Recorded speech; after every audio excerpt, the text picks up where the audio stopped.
Jesse, can you hear me? I can. Hi. I'm just getting everything ready on my end here.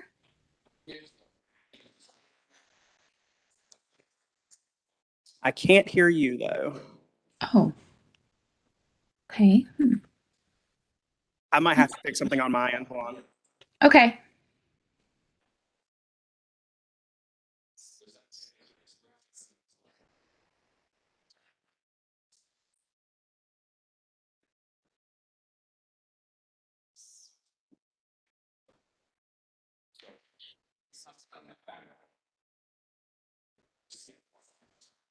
Try now. Yeah, can you hear me? Yep, can hear you. Perfect. Perfect.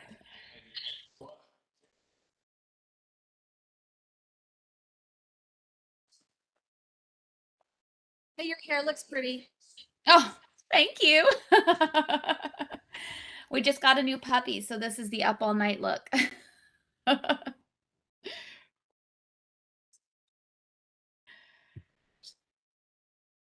Do you want to let me do you want me to just go ahead and start, or are we still waiting? We are waiting on the rest of the council to get here. Okay. We do have two presentations before you, but all the Oh, presentations are brief today. no worries. Perfect. Sounds good. I'm just going to mute myself then on my end, and then when it's my turn, I'll just pop back on. Sounds good. Thank you. Yeah. Okay. I feel like I'm forgetting something, Jill.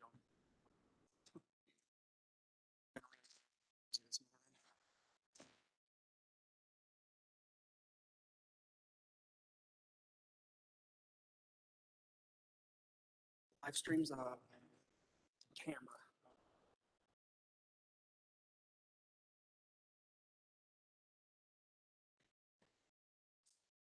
Oh, thanks.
He's not coming. I know he. Oh, I see.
We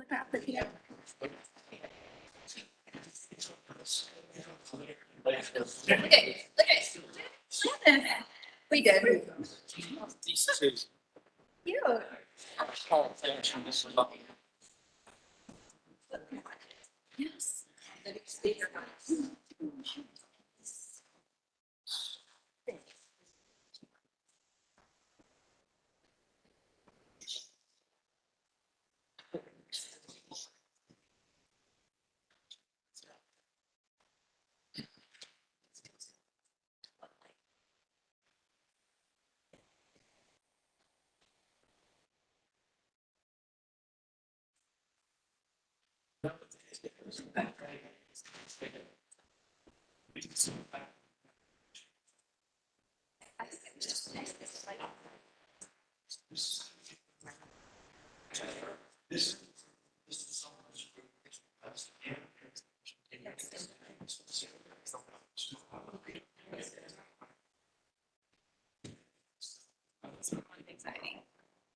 Yes. Exciting. If, as long as you don't stand in front of that. There you go. Well, you can stand on the other side. Yeah. It's fine. It's fine.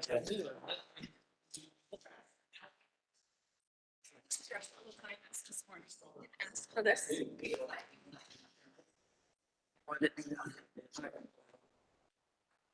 I forgot to sync my e-scribe.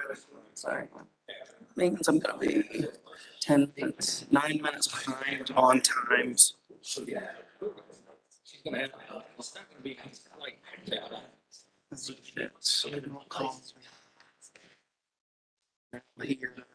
Hunter's on the line.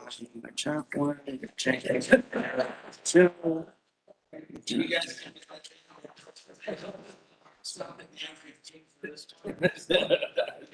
Oh my God. Everybody make sure that when you speak that your microphone is. Good morning. I'd like to call the September 29, 2022 work session meeting to order. First up, we determined there is a full quorum here. Thank you for being here.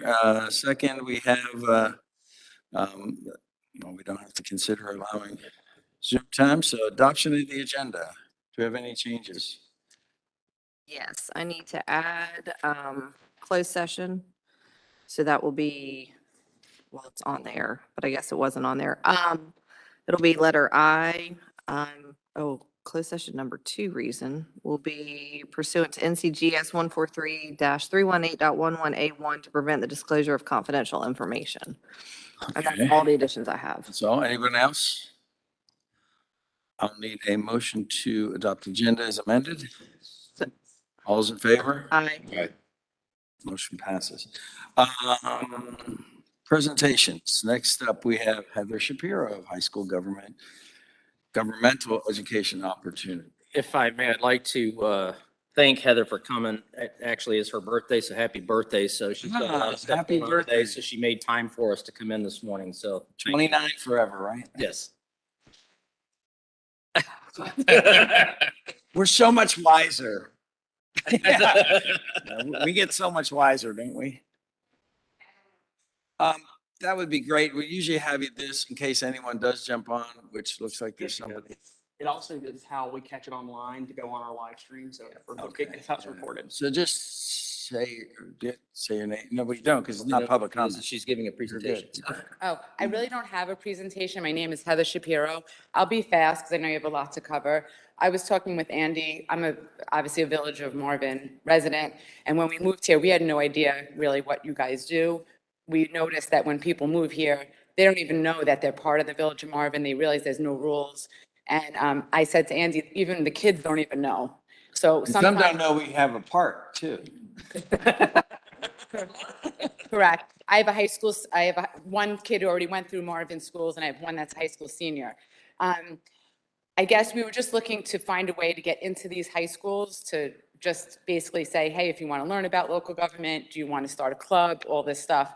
The high schools are overwhelmed right now, just sitting here talking to, two board members. And there are some ways to do it, but I think one of the best ways is that, especially at Marvin, there's something called Smart Lunch, where half the lunch period is like a study session or colleges come to visit. And if there's a way to get some social media made or presented through Marvin, you could pick a date. And if a council member wants to come in and say, meet me in room 302 to learn about the Village of Marvin, and make it enticing to high school students to say, come learn about it. Maybe if you could start volunteering, you could get credit towards volunteerism for college. Or it has to be baby steps because these kids are so not used to engaging with different stuff because they're really like this right now.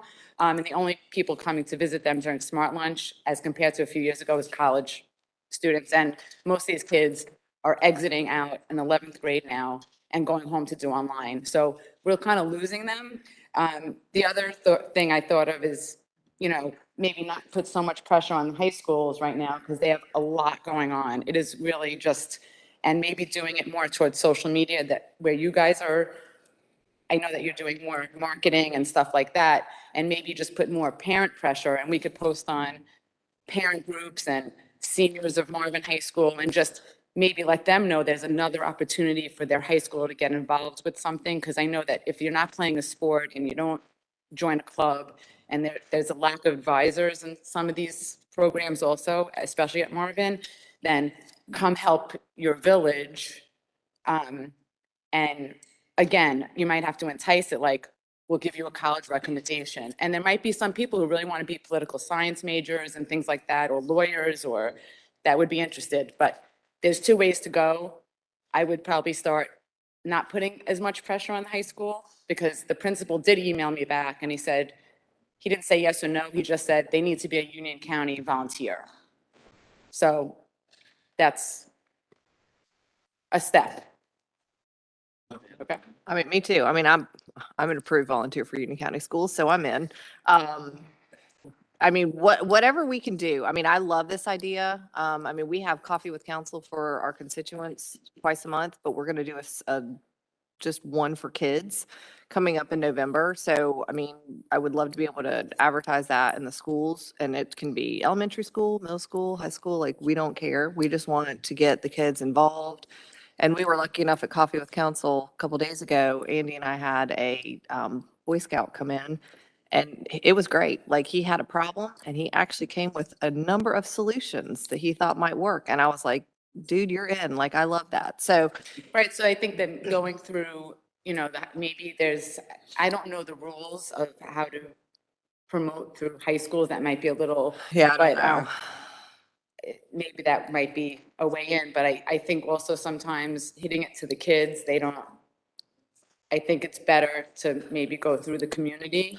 So Of we're course, going to start advertising that Coffee with Council for kids sooner Right. than later, because I think it's the Tuesday, right before Thanksgiving, I think. It's right around Thanksgiving. In Yeah. fact, I just took Yeah, a snapshot because of it's the it. evening one. I actually, Yeah.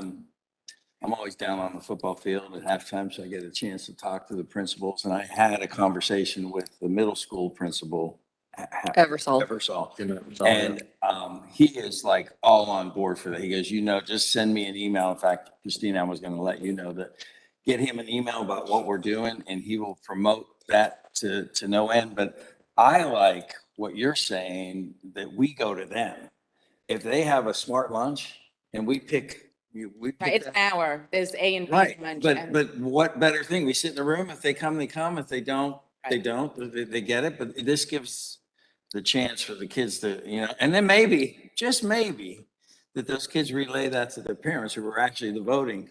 Well, some of those because- seniors are Right, but I don't voters. mean- I know. I think it's also just, again, these kids are so focused and the parents are so focused. Like a lot of the juniors and seniors are not even there for lunch anymore.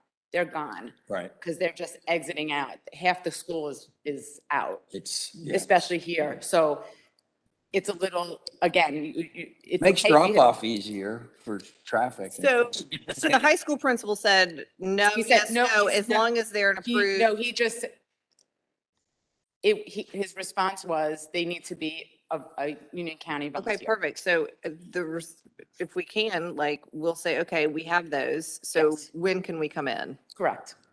I mean, do you want us to follow up with him? I mean, or- I did send a follow-up. Okay. And I haven't heard back. Okay, So, I could follow up again. Okay. But it'd probably be helpful, yeah, we can do it. from Yeah. both ends. I could Can you follow up give- again.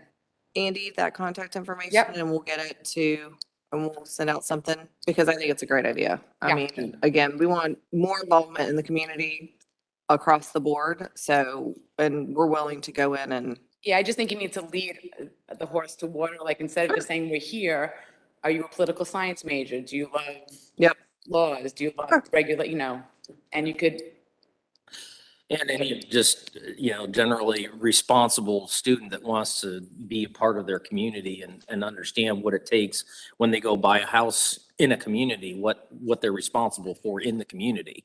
That they have to know that there are zoning laws and they can't just do things just at whim. They have to abide by all the rules. So, correct. okay, so Christina, let's follow up with both the middle school and the high school. And see whenever their smart lunches are, and if we can set something up with the middle school with Eversol, I don't know. They're every day, Flex so time. it's probably based more on your schedule. Yeah, okay, all right, good, Okay, terrific. very good. Thank you you. so much. thank you, Heather. All right, Thank you. happy birthday. All right, next up, we have a presentation from Union County Public Schools on the 2022 school bond referendum.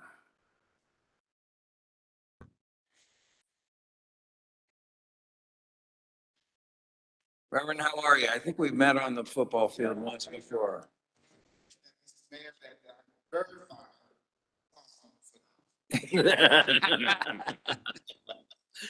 Well, my wife, a full disclosure, my wife says that she's the one that listens to everybody, and she's had a lot of positive comments on what you were talking about and stuff, and told me after we met and stuff, she goes, I like that guy. So we appreciate it. So you.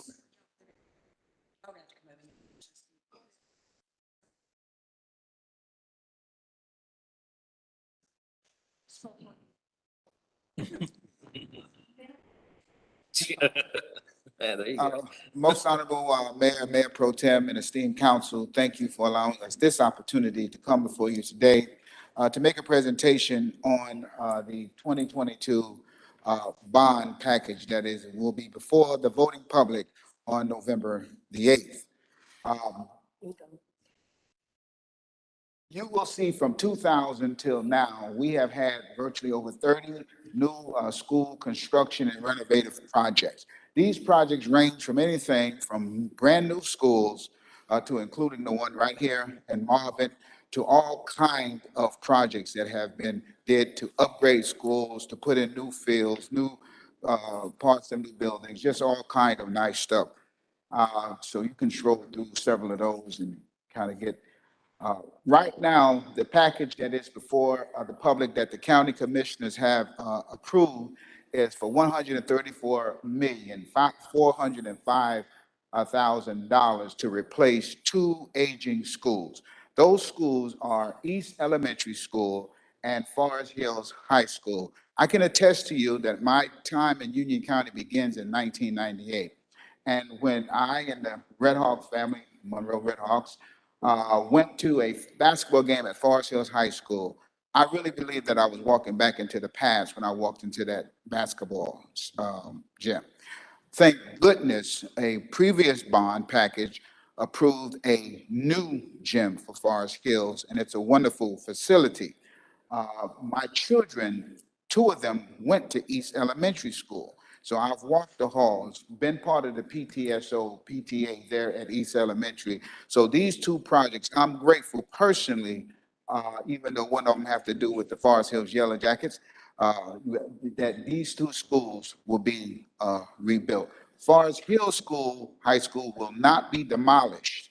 That school will be at some point renovated so that East Union Middle School can come and take over that, and they can have what several of the new campuses have, multiple schools on the same campground, being able to utilize the same facilities, minimizing the traffic that the East Union students have to deal with being right there on Highway 74. So that's going to be a major undertaking.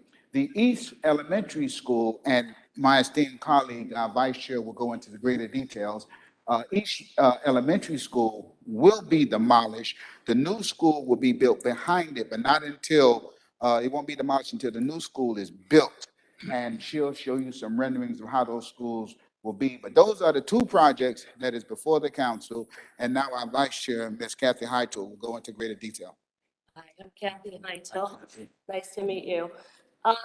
We're doing this because of like Reverend Benson said, because of the age of the schools. And Forest Hills is not large enough for their cafeteria or anything else. And it's an old building with a lot of low ceilings and things like that. So we're taking, So we're taking care of the older schools now. There's East Elementary that Reverend Benson just talked about. It's 70 years old. There's parts of it that's even older than 70 years. We want to move the pre-K programs over to East Elementary as well. Right now, a bunch of pre-K classes are in Walter Bickett Education Center, and we'd like to get them out of there. Yep. I know we have little time, so I don't want to go. These are renderings of the new school. That's the front of the school and the back of the school. That's East. And that's Forest Hills. That's some, like what I was talking about, things that these are the ABC and HBC in the classrooms that take those in the hallways as well. And that's the rendering of the new one. And the old one was behind it.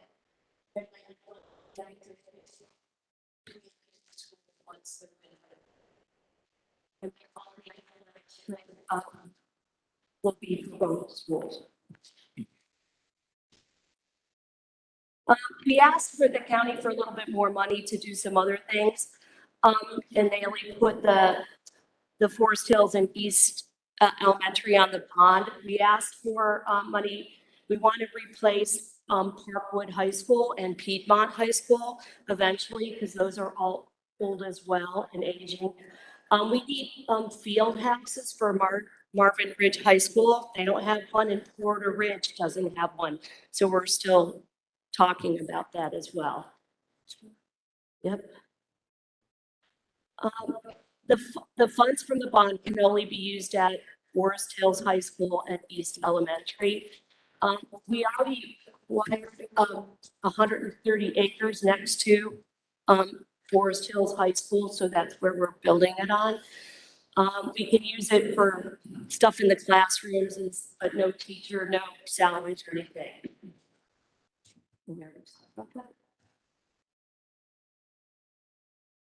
Okay, my child's school is not on this, I should be concerned. Every project that we can get done, we can move everything else up. So bonds are the great, is a good way to go for the big projects. And then we have about $16 million every year for different things at the schools, painting or things like that, that have to happen at the schools. What would happen if it doesn't pass? That's a great question.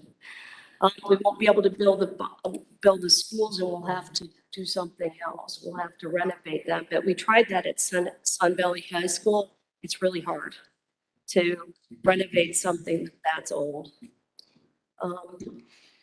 What's the tax increase? The tax increase right now is $17.30 per 100,000 tax value. So if you have $100,000 house, So we're at $173 for our probably average houses. 173, so I heard somewhere someone saying it's like raises 3 cents. so the county said originally 3.5 cents. But they paid down some debt, so this is the new number, And how long is the bond? What's the payoff? 20 years, 20-year bond. Yep. Okay. $134 million. Okay. Does anyone have any questions? Yeah, go ahead. No. Wow, it's like 400 plus homes. 3% that's going up, It's going up 1.73. 1.73. It's 1.73 pennies, And for how long? 20. 20 years? Okay, Now, that's a legal limit. There's county commissions that would tell you that's what it is today. So if the county continues to grow, it may Okay. not be 1.73 cents when they have to issue the bond and increase taxes. My thing is, I think the biggest thing you have is getting the people out to vote for this.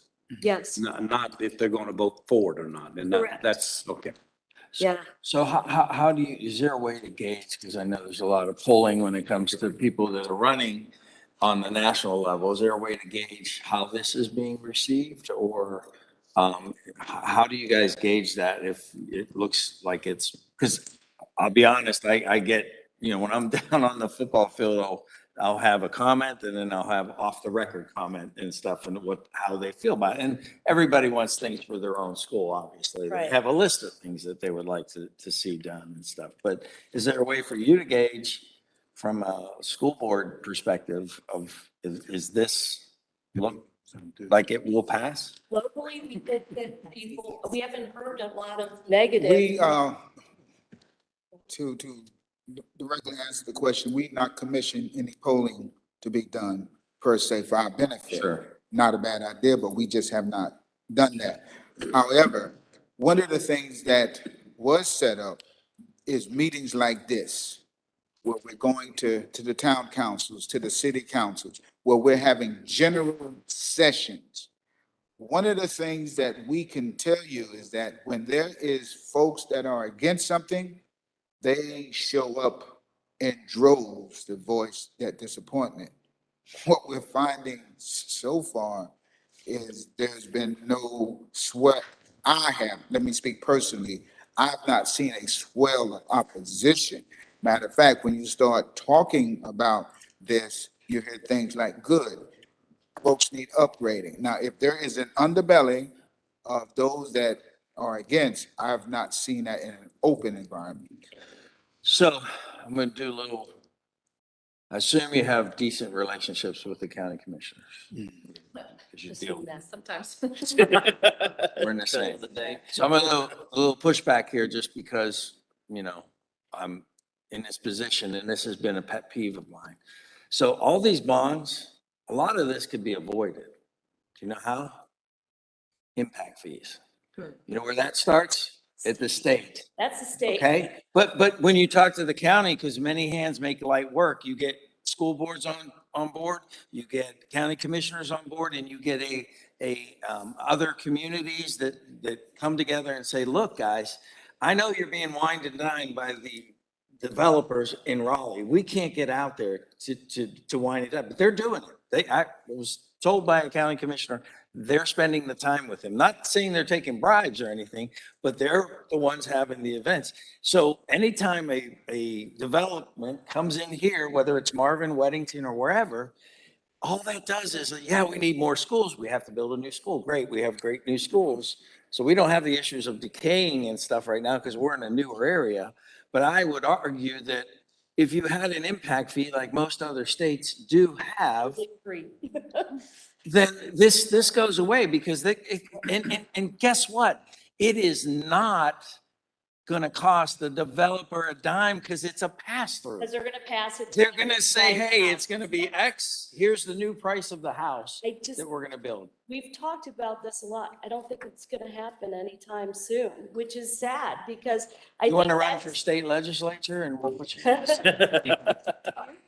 Seriously, Yeah, we'll put you in, Joe. when I moved here, I understood that like there was local developers and house and people that build the houses were all local. But nowadays, it's not that. And they're used, the builders now are from all across the country and they're paying impact fees everywhere else except here. Yep, and I'm telling you, and all it does, okay, so we're growing, we have to let the landowner decide what they want to do. If they sell it and the school comes in, then it's just added on, Right. added on, and added on, and so we can avoid some of this, not all of it, because even the impact states have bonds, and I get that, but, you know, we're way behind when it comes to how you fund stuff like this. Can't disagree with you. Yeah, so, well, any help there, it's just my little pet peeve that I just, No, you know. Appreciate it. We appreciate It's it. hard for when we look at new developments, because we do impact statements, right? What would it be for the schools, right? And it's hard because you have to think, okay, well, where are we gonna put this? Where are we gonna put this? Where are we gonna put this? This school's overcrowded now and where we have to move stuff, so. One of the comments that was made to me is if Union County Commissioners or School Board would just decide to put turf fields on every Union County school, you could pass just about anything you want on that because that is a big cost and something that some schools have. One school has, right? Monroe? Monroe. Yeah, No. And that's because they don't have practice fields. Literally, no Okay. practice. Because of where they are, there's no land. yeah. So that's why they got it, Landlocked. yes. But like rain that's coming this weekend, that we use Monroe all the time for others. And so there's other, Games. We play on that field. play on that field. Right. So what is the long-term effect of overusing that field? It lasted, we just replaced it last year. Lasted 11 years. They got good use. I mean, Yes. they got good. And that's good pretty use. what they told us, somewhere between 10 and 13 And years. no bubblings, no Philadelphia Eagles type Piedmont situation. High School was also getting a turf field. One of our senators put money in the budget for it, So I mean, I'm the with state budget. I'm with Joe on the impact fees. And I think that if you guys, the county, WUMA, the local municipalities, we start getting some traction because I mean, yes, I get it. We need to do some, Maybe it starts with a resolution where we start yes, in trying to get other Correct. communities to sign those resolutions and then include the school boards to do resolutions and then And the also county. the county commissioners. All these things, little by little, I mean, it has to speak volumes in, yes.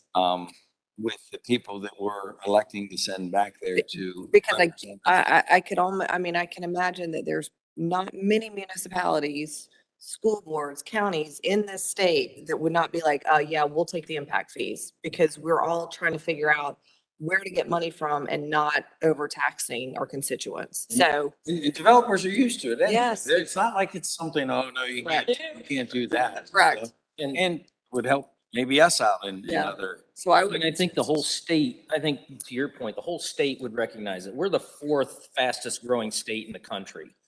And so, and I just read this like 2 days ago on these stats. South Carolina's right there with us.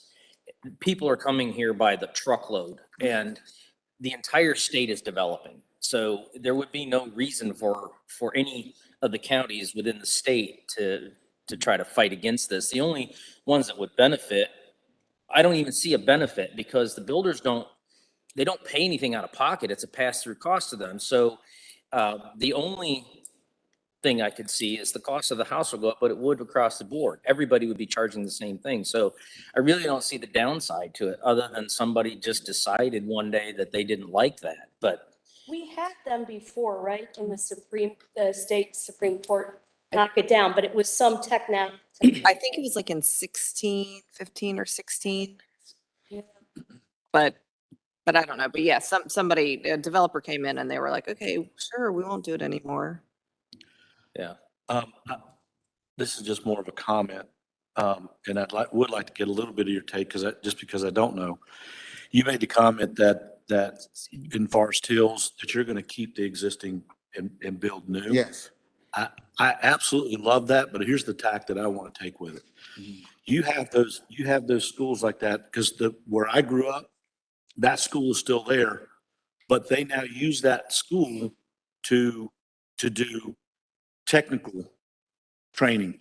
Because let's be honest, we just promote, go to high school, go to college, but we don't promote plumbing, electrical, all the trade things. Was at That can Forest be- Hills and will be at Forest Hills. Even Yes. more. We should, And people, and students across the county can go to Oh. those classes. Yes, As well. that is great. We That's can awesome. continue yeah. to increase the number of CTE classes because there is kids that don't want to go to school, to college after high school. Make a good living And they in will. plumbing, electrician. Welders are making $60,000 a year. It's all, I mean, there's some good stuff that they get. And we have a lot of CTE classes.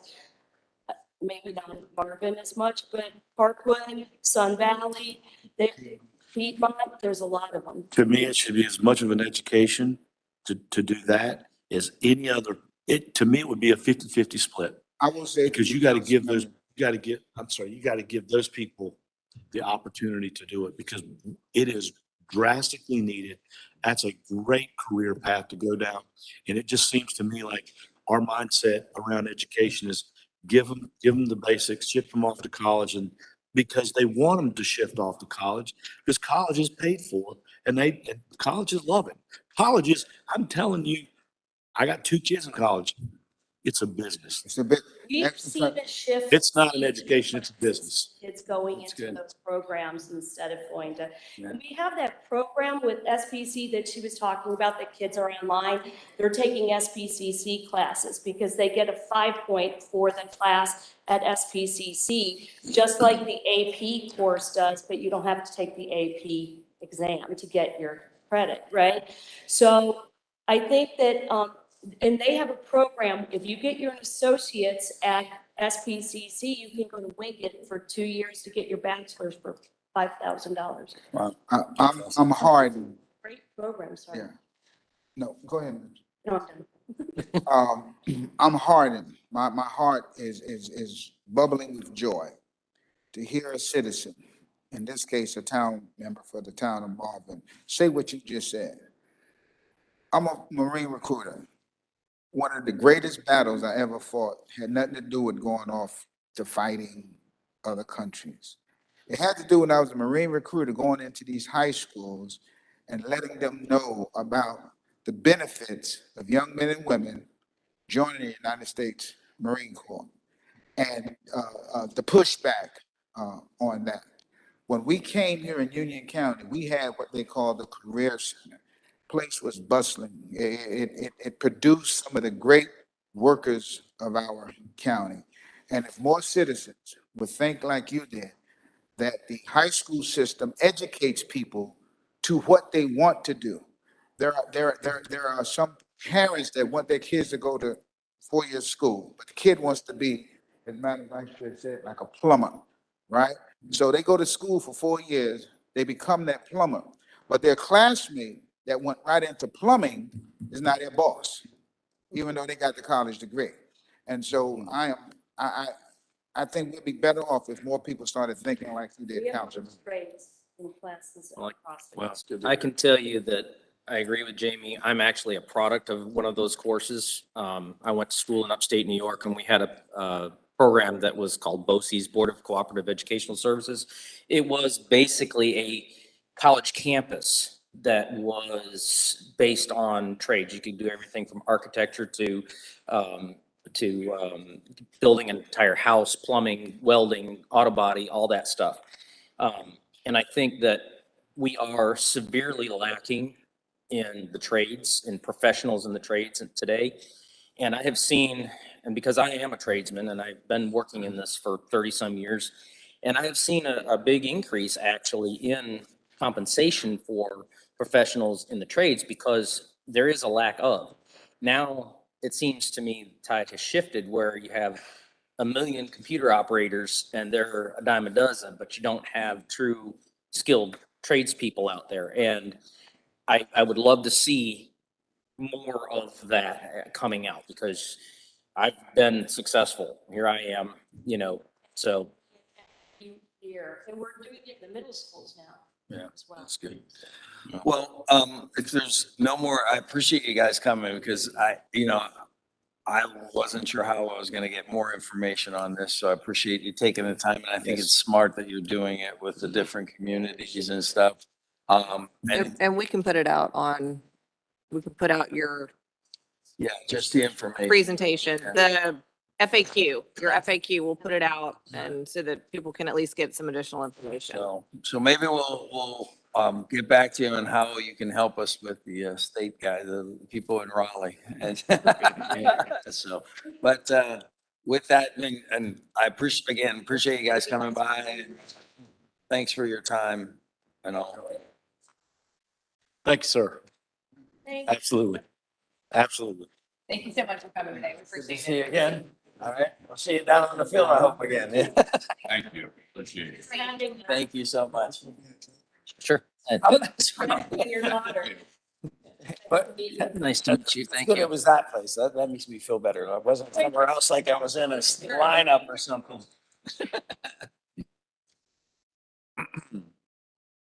All right. Okay, we're good. Thank you all. She is. Take care. You too. Right.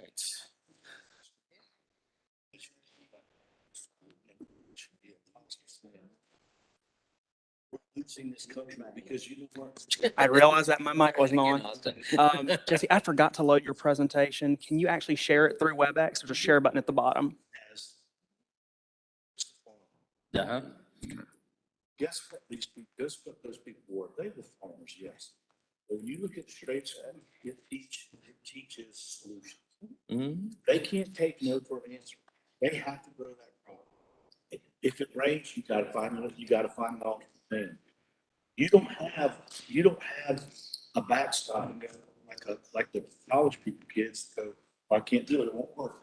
Well, these tradesmen, they can't say that when they're fixing a plumber or they're doing electricity. Gotta They don't figure go- out a solution. Go ahead, can't do it. Yep. By the way, All right. I wasn't. In the interest of moving on and keeping this on Day in the on schedule. 10 cents for every time somebody says. All right, so moving on, we have a presentation from JHM Creative Company on social media strategies to respond to online misinformation. Yes. Hi. How is everyone this morning? Hi, Jessica. Hi. So I'm going to keep this as brief as I can because I know we'll have a lot of discussion, but just to preface things, thinking about how to handle negativity on social media and, sort of misinformation.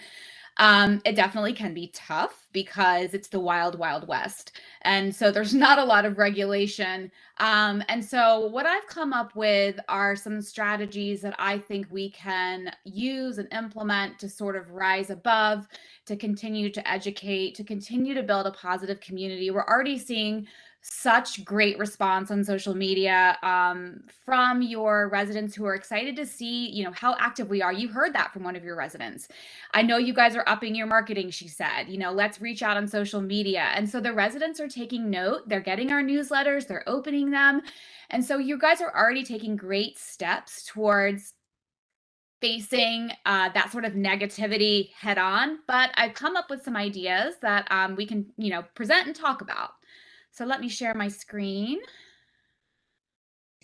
here. Uh-oh, is it going to let me? Let's see here. Oh, sorry, one moment.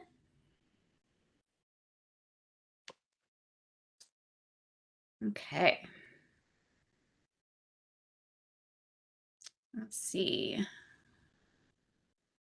Oh, hey, Austin, it's saying that I need to quit WebEx and then re-log on in order to be able to share my screen with you.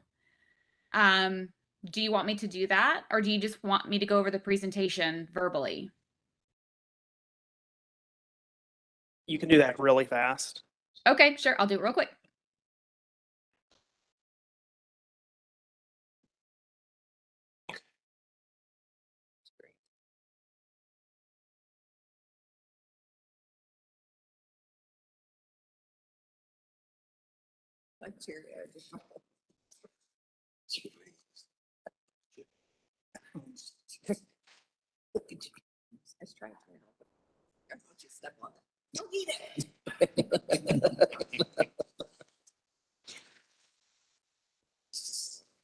Going everywhere.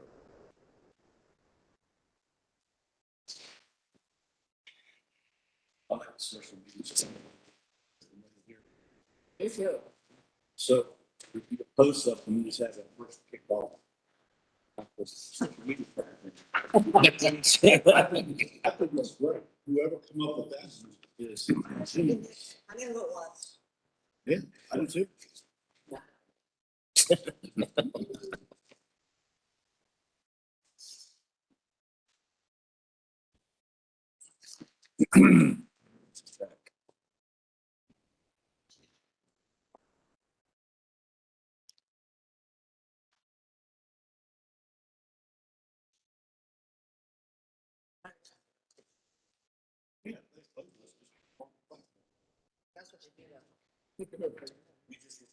Hey, we can't hear her.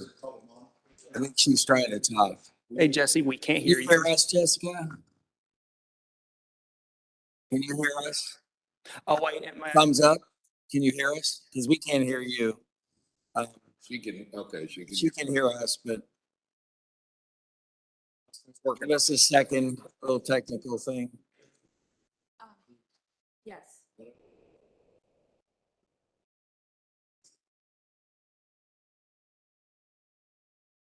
Oh, yeah. She's muted. Hey, Jessica, it says you're muted. I think you're muted, Jessica. On your end, can you unmute from your computer?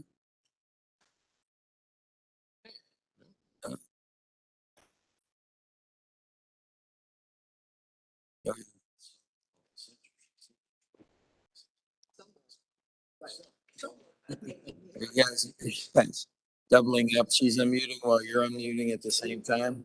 It's interesting. I was on a national. What's that?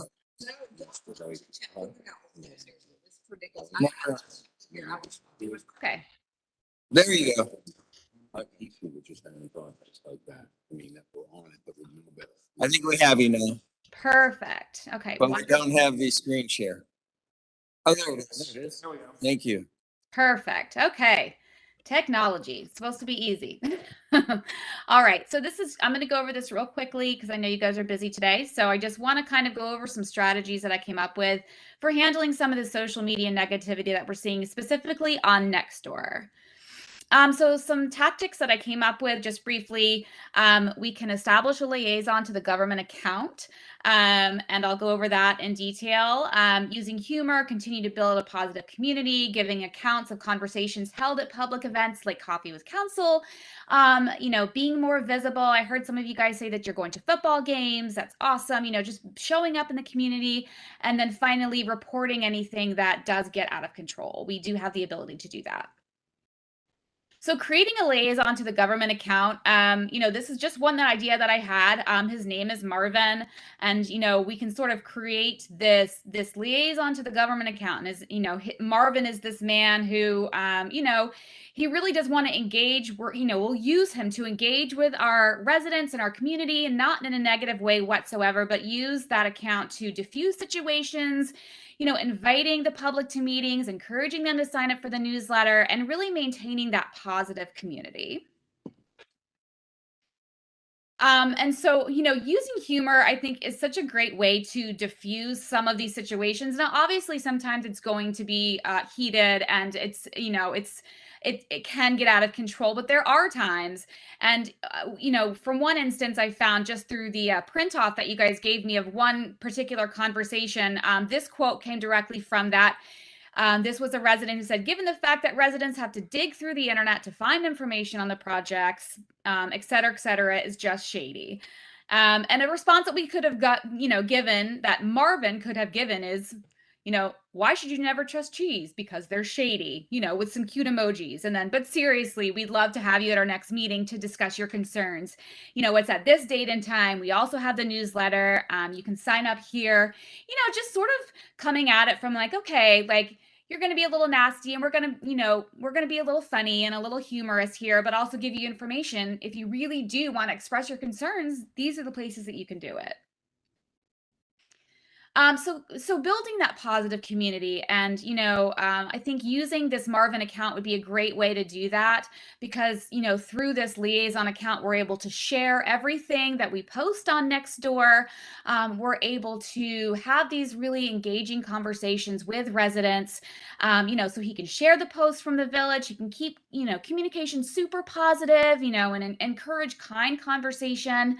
Using positive language, and always positioning this sort of resident first mentality, right? Where, we really are here to make your lives better, to hear you, to really build a community with you. And so using that sort of resident language first is going to be really important in building that positive community, and being fun, using this sort of, Marvin's personality. You can be silly or funny, and make residents feel heard and included. So giving accounts of conversations held at public events. I know that we've been doing this through our newsletter, and just sort of saying, at coffee with council, X, Y, and Z was discussed with residents, and that's great. I think it's really important for us to continue to do that. I did notice in that transcript that I was given, there was a lot of talk of transparency, right? And we want the government to be transparent. We want them to be transparent. And I know you guys are really working towards that.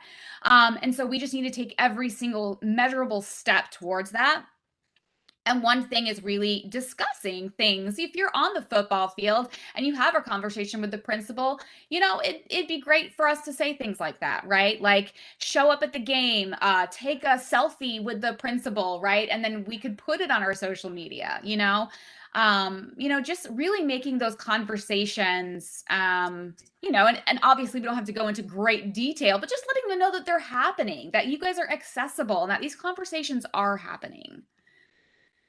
And then again, being more visible, showing up at public events regularly. You guys are going to give the sense that you all are making an effort to be present, and not sort of quote unquote behind closed doors.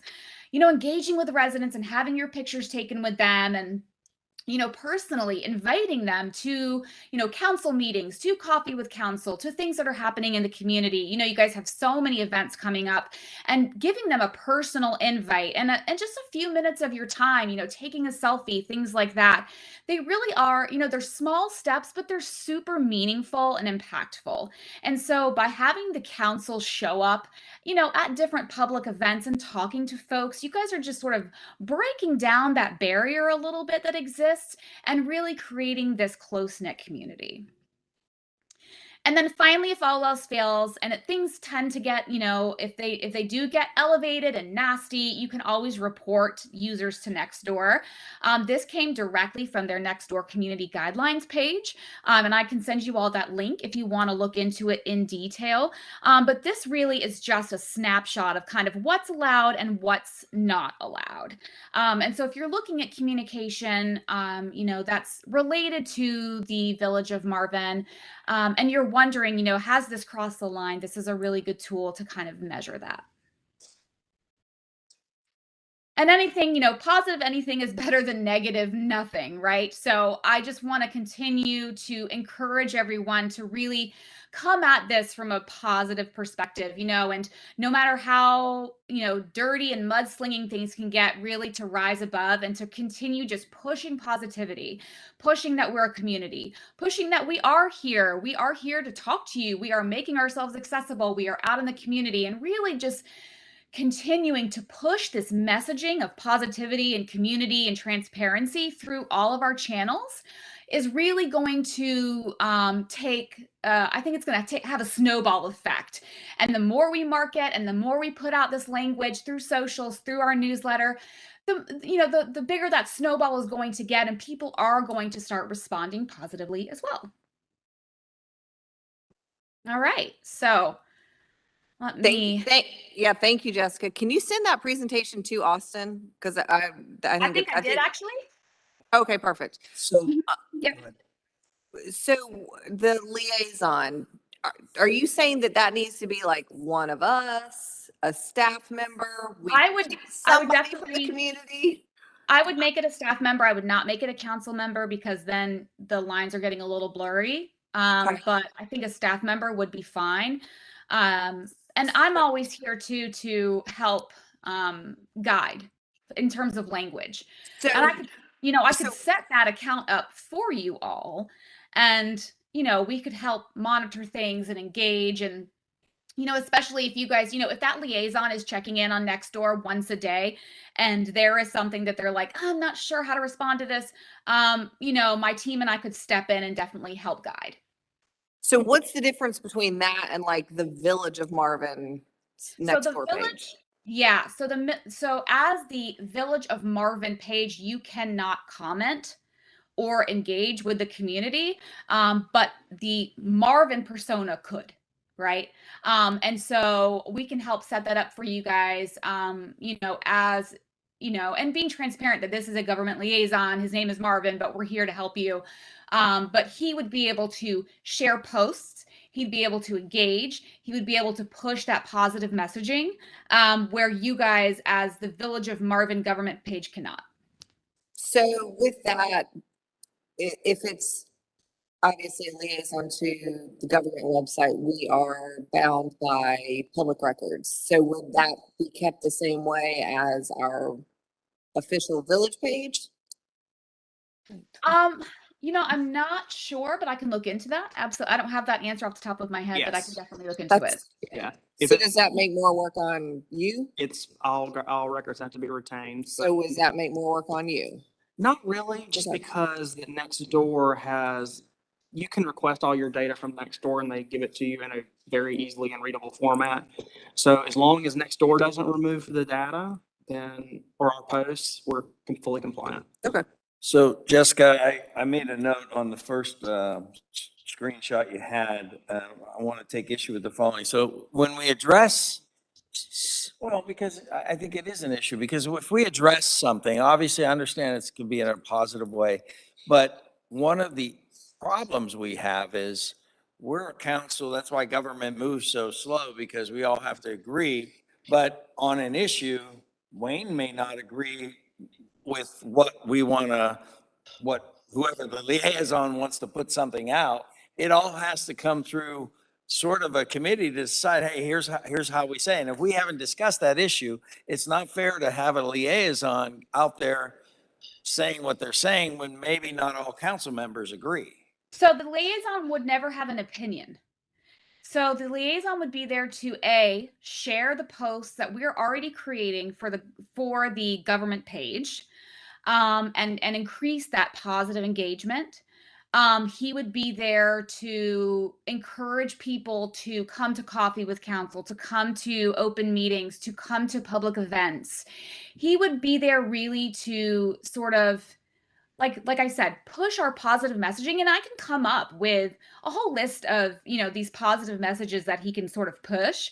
And they don't have to be canned. We can word it differently every time, but he is not there to insert an opinion.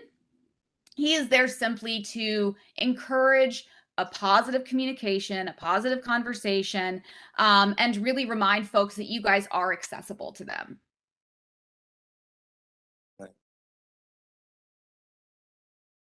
Does that make sense? Yeah, it does. It's just that you also had on the first screen, I think, something about, God, if you go back to the first screen, it'll come up. Are you able to do that? But there were a couple of things that you had mentioned, and one of them just jumped out at me as saying, I know us disagreeing on something, you don't want to put that out, and I'm forgetting what it is, and I didn't have a chance to write it down because we went to the second screen. But if you send it, we Yeah. can talk about it later. I'm just forgetting right now what it's said on there that I don't know. This is just another way for us to kind of build a more positive community. Next door can be a great place for mudslinging, and that's just what it's turned into for any community, not just for Marvin. I've noticed this on several communities. It's really where people love to air their grievances and just kind of, be pains and be complainers. And do some mudslinging. And so we're never going to be able to stop that. But what we can do and what we can control is our messaging and the way that we approach residents. And that's what we need to focus on, not trying to squelch mudslingers, but controlling our messaging and the way that we approach our residents. So I think I'm remembering now what the thing is bringing out, say someone brings up a negative issue and stuff. And then I think you said on the first screen where we bring that up, you address that issue and say, hey, come and we can talk about it. But sometimes it's just a one-off that now you're bringing something into that really isn't an issue, and we have no way to gauge that, but because it may be just from one person, one or two people, rather than a bunch of people really concerned about something. So I'm a little concerned about that way of addressing something that may not really be an issue, but it could be an issue for one or two people in the town, if that makes any sense. So what my suggestion is, let's get the actual presentation. Austin can send it to all of us. We can review it. And in our next work session, we can all come back with our opinions on if we think what of those options might work. Because I don't think we're going to make a decision right now as we're just presented. A lot of good stuff there. I like the idea of the caricature. Yeah, I don't hate that, but I'd like to roll yeah. it over around in my head a little bit. Yep. So. any other questions Absolutely. from And of council? course, I don't know if you all have my email, but Austin, if you would share it, if you guys have specific questions, please feel free to reach out to me. I'm always available. Okay. Thank you. Thank you for your time today. Of course. Thank you all so much. Have a good day.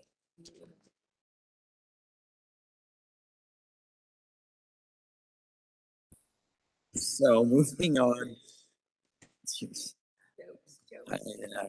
Funny. Okay, moving on. Village Hall.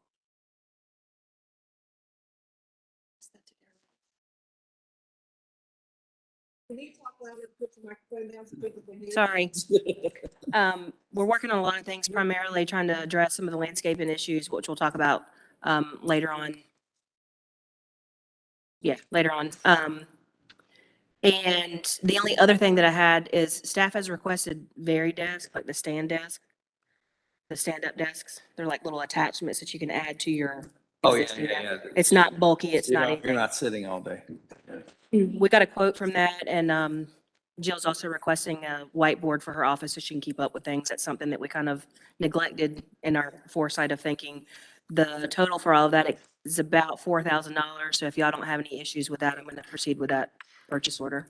So every staff member will have the stand-up option to do that and stuff. Okay. Are there any objections? What are they a piece? I know they're not cheap. Most of that is the whiteboard. The whiteboard itself is close to $1,000.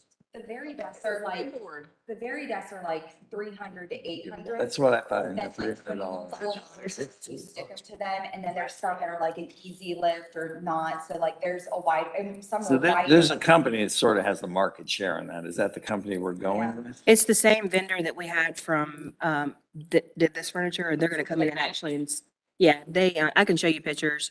They're gonna come in and install everything, so our guys don't have to do it. It needs us, Joe. Is there a way that we? We've all been told what to do. direct So our guys don't for have that to do to- it. Elbow phones? You should be a part of our. Yeah. No. What? No. But is there a way that we can pull it out of our money we got from the ARCA funds or something like that? We're just gonna put it into Village Hall Capital. We still have some money left there. Yes. And honestly, it's something that like at the time we had all already requested, but the order had already been put in for the furniture, and to do a change order at that point when we already had a contract. Like for me, already had back surgery, so sitting all day here, like it's causing a lot more issues for me. So it's one thing like I requested, and I think a lot of us would prefer to stand. So instead of doing the whole desk that lifted and that were electric, which were triple the price, this would just be on the desktop that would go up and down. Hunter has one, doesn't he? Derek bought his own on some garage sale. I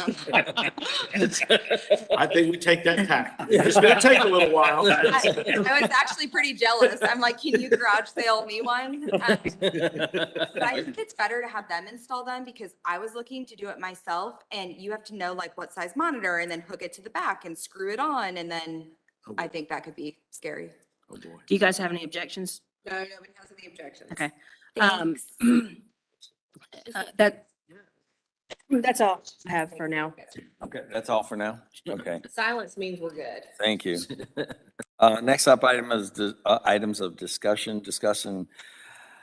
of gated subdivision and private roads. Hunter. Can you guys hear me? Yep. Okay.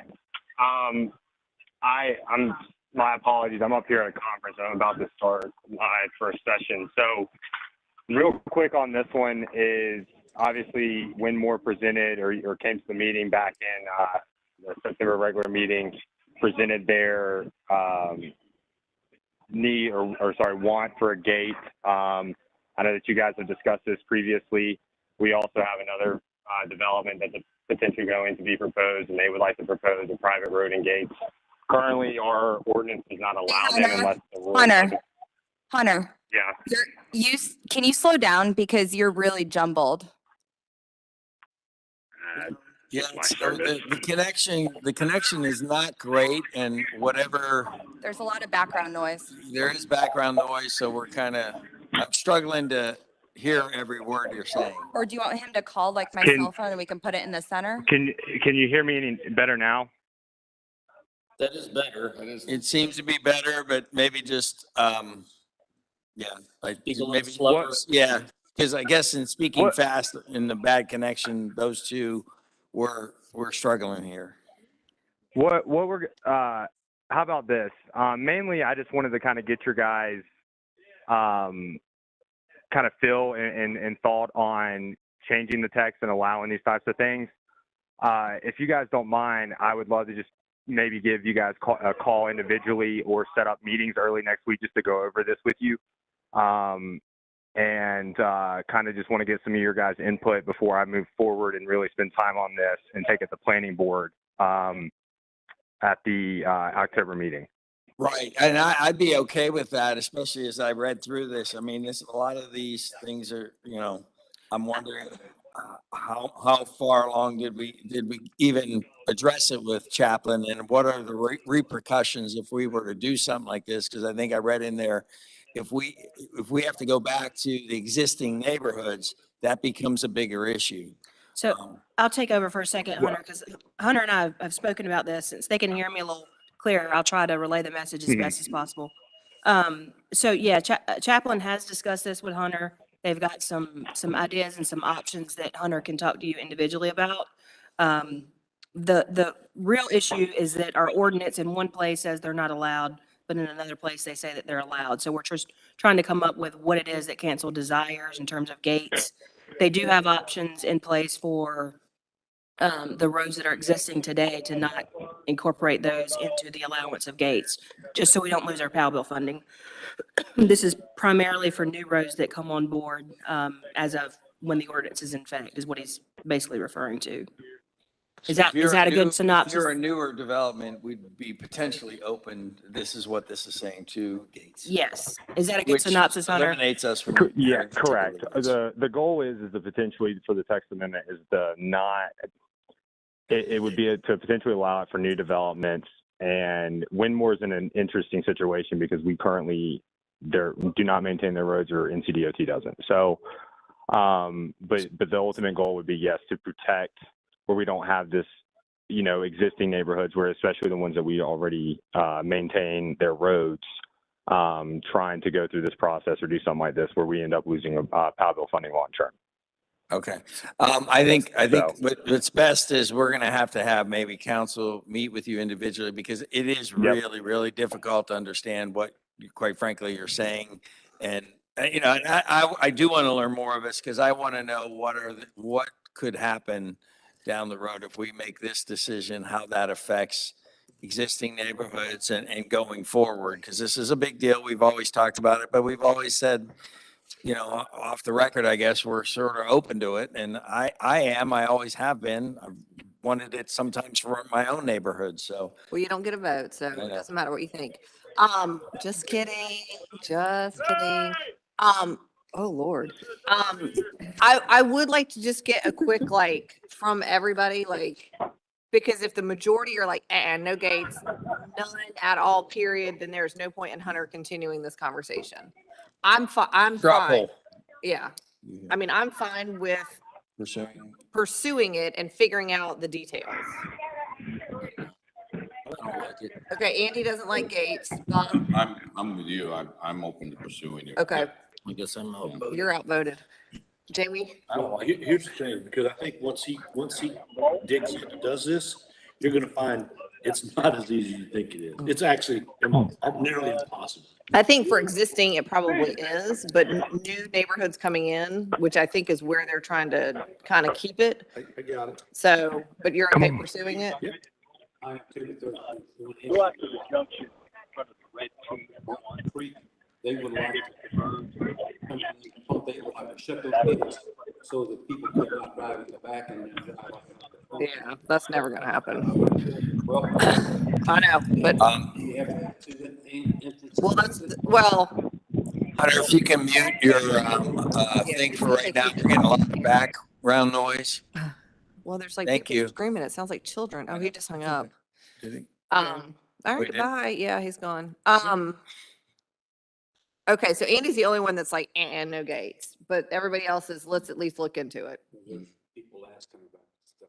The big, Yeah, no, I the know. big thing that from the planning board meeting that was discussed was the issue of roads. And we've been sitting here talking about how we're gonna deal with this. It's almost a way that I would want to explore is, does this get us out of that community and its roads? In other words, is that kind of relieve us? So that's kind of what would be my motivation behind it, but. All right, so I would say, let's keep moving forward with it, and then Hunter can schedule meetings. He just texted me saying that he didn't know what happened to his connection, but he wants me to tell you that he will. reach out. He probably pushed that red button on his phone and hung up. It's easy to do with this He will crew. reach out to each of y'all next week. Perfect. And I would we just text him and say, try to grab at least 2 and then 3 with Joe, so that he's not taking up. Right. We're not taking up too much of his Yep. time. Okay, cool. All Thanks. right, moving on. What? Nothing, I'm talking to I'm Andy. used to it. Okay. Discussion of WUMA ETJ resolution. Hunter too. Well, it is, but I think Show that- I can give you an update. So basically, we were at WUMA and they asked where all the municipalities were on this. And I said, we were taking this to the work session to review. And that's what we're doing now, obviously, but we have sort of a guideline. Weddington doesn't expect us to do word for word, so we're gonna have our own little wordsmithing on, if you look at the second document, he maybe made some, notes on the side and stuff. I don't know if you all had a chance to, you know, to, get to read this or not, but I think there's a consensus with all the individuals that are part of WUMA that they do want to do something, and the goal is to present this before the county commissioners. And where the issue lies in these county commissioners, I don't know if they like to necessarily give up their quote unquote power, but they have say, because I've been told by some commissioners that, hey, we'll give you this if you allow us to do this. So I think we as a community or communities, such as WUMA, I think Waxhaw will soon be joining us with WUMA. There's power in numbers and stuff. And I think we talked about ways to go about this. You want to start with the county commissioners, but there's already been precedent set with other communities on ETJ where it was allowed, and I can't remember, is it Wingate was one of them?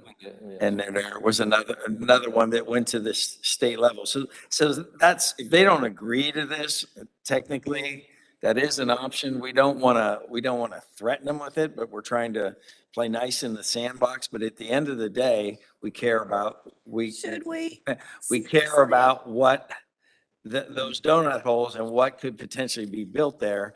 And I think even you had mentioned to me yesterday when we ran into each other about Waxhaw is experiencing that right now, where the county, it's not part of Waxhaw, but the county is putting in high density apartments in a certain area that they have no control. That's in the heart of Waxhaw. So we just like to have a little bit of say, and we're trying to get the communities all on the same page, present resolutions. So because Hunter is not here, what I would recommend is that he have this written up, maybe sent to us, and then we can do it at the regular meeting. Yeah. It's going to take a couple probably meetings before we get to in front of the commissioners, and I think both Weddington and Wesley Chapel, the mayor, Wesley Chapel, and Weddington council member are going to be the presenters on behalf of us, but we'll have everything there. So I think an ETJ is a great idea.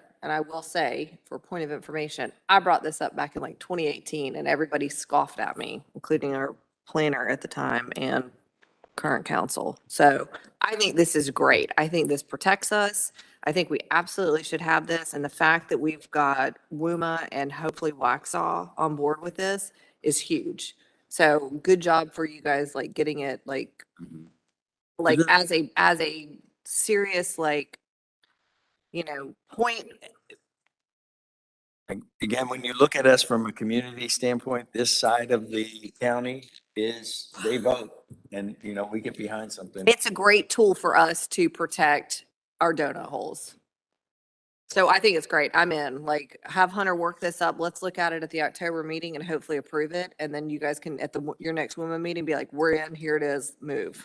Well, you can thank Jeff Perryman because he has spearheaded this. This is his brainchild and has spearheaded this, and he's done. I wanted to do this because I always called it a, I know it's ETJ, what I always called it, an extraterrestrial. That's what I always called it. Yeah. So, I mean, I think this is Territorial jurisdiction. great. I always thought it was extraterrestrial, Maybe. so Comment. we should do it. No, I know you made the comment of playing nice in the sandbox. I don't think it's a issue of playing nice in the sandbox. It's protecting our citizens. It's protecting our constituents in our community here. Absolutely. And I agree with Kim. This is probably something that should have been done many, many years ago, but it's never too late to go ahead and get it. I guess my point about playing nice in the sandbox is going through the process of starting with the county, because hopefully we don't have to go beyond that. Hopefully we can get the county to agree that, yep, this makes sense, rather than if they say vote it down, then the next option technically would be going to the state and appealing to the state, you know, and taking it that way. I understand, but I'll go on record as saying, I don't believe that both parties are willing and wanting to play nice in the sandbox. So Well, the county has made a little bit of a step forward in this with their 2050 plan that they would prefer to defer to the municipalities when there are properties that are to be developed on the edge of a municipality. So that. They asked Waxhaw about that high-density apartment complex right in the middle of Waxhaw? Well, Yeah. yeah, but what I'm saying Not is, 2050. and that may have been before the 2050 plan was finished, but. So I'll get Hunter to present that at the October meeting. I hate to be Debbie Downer, but I do want to just mention, if we do go through with an ETJ, we would have to have more planning staff to manage the ETJ and the zoning and that. Sounds good. Hire somebody. Just wanted to make sure y'all understood. You're good about this button thing. Christina, there is one more thing. If we do have an ETJ, there has to be additional planning board members Yeah, from the ETJ. yes, they That are. are not in. Not in Marvin. That are not in Marvin. We got it. I've been hearing about it since 2018 when I brought it up then. We good? Moving Take- forward, thank you. Moving forward, next up, we have consider appointment of applicant to the PR&G Board for a term expiring 9/1/2024. So I would like to make, what do I want to make? Not a motion. What do I want to make? Your recommendation. I would like to make a nominate. recommendation, or I'd like to nominate, thank you. I'd like to nominate Jennifer Barbara for the Parks Rec and Greenway Board for a term expiring 9/1/24. Okay. Hopefully you all had a chance to talk to her. I talked to her yesterday. And I know she was on the board before, so be happy to bring her on. So with that, if I'll ask for a motion on the table to nominate Jennifer. Motion. Further discussion? What? Motion to appoint. Motion to appoint So Jennifer moved. Barber. All further discussion? All's in favor? Aye. Motion passes. Thank you. I assume you'll be contacting her, Austin? Okay, thank you. Tell her we got a meeting on Tuesday. don't be late to the first one. Yeah. All right, next up, consider appointment of applicants to the planning board for a term expiring 3/1/2023. We have a number of applicants. I don't know if council had the chance to reach out to any of them. I spoke to two of the three. So I don't know if the council has had a chance to reach out to any of these individuals or if there's a nomination. Some of us already talked, Kim and I, and Laurel. We were able to reach out to her. I left 2 messages and I think they left messages too, Okay, as far as. okay. I did talk to her a few weeks ago, but I've talked to all three. And I would like to nominate Marcus Williams for the position. And you guys can discuss and talk about it, but that's who I would like to see on planning board. And I second that. I have spoken with him. I like him. He's Yes. He actually, and speaking with him yesterday, he actually had some very nice comments about how we are running things and especially specifically with staff, that he may not always get the answers he prefers, but at least he gets direction and he's always welcomed here. And I think we had a little coffee with council with him and learned a little bit more about his situation. And he's also one that has volunteered to be part of Marvin. So he volunteer annexation. And, we spoke a little bit about that and why we would, he could be a great proponent too of why he wants to do that, because if you have an HOA that has an issue with the state or the county, who's your representative? I think that's our biggest voice and then why you would want to be part of this town. Everybody other than the council, he had tremendous praise for the staff. That's right. Yep. Helpful they was to get him on the right information. So there's a nomination on the table at this point for Marcus Williams. put that to a vote. Further discussion? Do need a motion to appoint. Motion to appoint Marcus Williams to Planning Board for a term expiring 3/1/2023. So moved. Further discussion? All's in favor? Aye. Motion passes. Are there any more appointments? Is there still? Okay, okay. All right, next up, we have a discussion of advisory board application questions. So really fast, we had received feedback recently that the questions on our advisory board volunteer applications may dissuade people from wanting to apply because they find the questions intimidating, or they may not feel that they have enough background knowledge to volunteer. And that's obviously not what we want. We want to encourage people to volunteer. So basically, I'm asking you all to just review the questions. They're on the attachment in your packets. There's 5 questions. Do you want to change these questions at all? So, yeah, so, and I got this direct feedback from somebody. So the first question, I would just take off expertise, Okay. because her response to me was, well, I don't have any expertise in doing this. Well, your expertise is that you've lived in Marvin for 20 years, like. How about if we put knowledge rather than expertise? How about please list your interests and It's good. skills? Just take out the and word describe expertise. how your background would benefit the board. Yeah, I would agree. Just take off the word expertise, because I feel like when it was for wayfinding and branding, they were like, I don't have any wayfinding or branding experience. And were you an expert before you became a councilman? Nope, Neither was I. I'm still not, so. Still learning. Besides that one, Austin, I would just take that word out, Mhm. and then I think the rest are fine. Okay. So I will update these questions. And then maybe put a blurb in there, like, we encourage everyone to, put in an application, like regardless of your experience or Yeah, background. this is a way to have your voice heard. I mean, And to give back to your community. Yeah. Just do like something like that, just to kind of. All right, I've got that note. I will contact our vendor who runs the online application. I think they're updated. Thank It might take a week or two, but it'll That's get done. fine. We're not gonna have any openings hopefully for a little bit, so, but thank you. All right, next up, we have considered a call for public hearing for temporary use permit, application 22-12946, Village of Marvin Trunk or Treat event. So moved. No discussion on that? No. No. Okay, everyone's all We in? need to call for the public hearing, so. Okay. Further discussion? All's in favor? Aye. Motion passes. All right, moving on.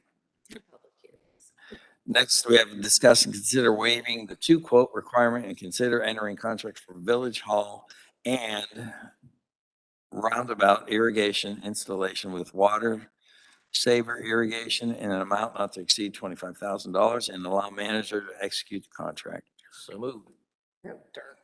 He's got to give us an information. Yeah, I gotta give you some updates. Or you guys had requested a little bit more information. So I've spoken with the vendor.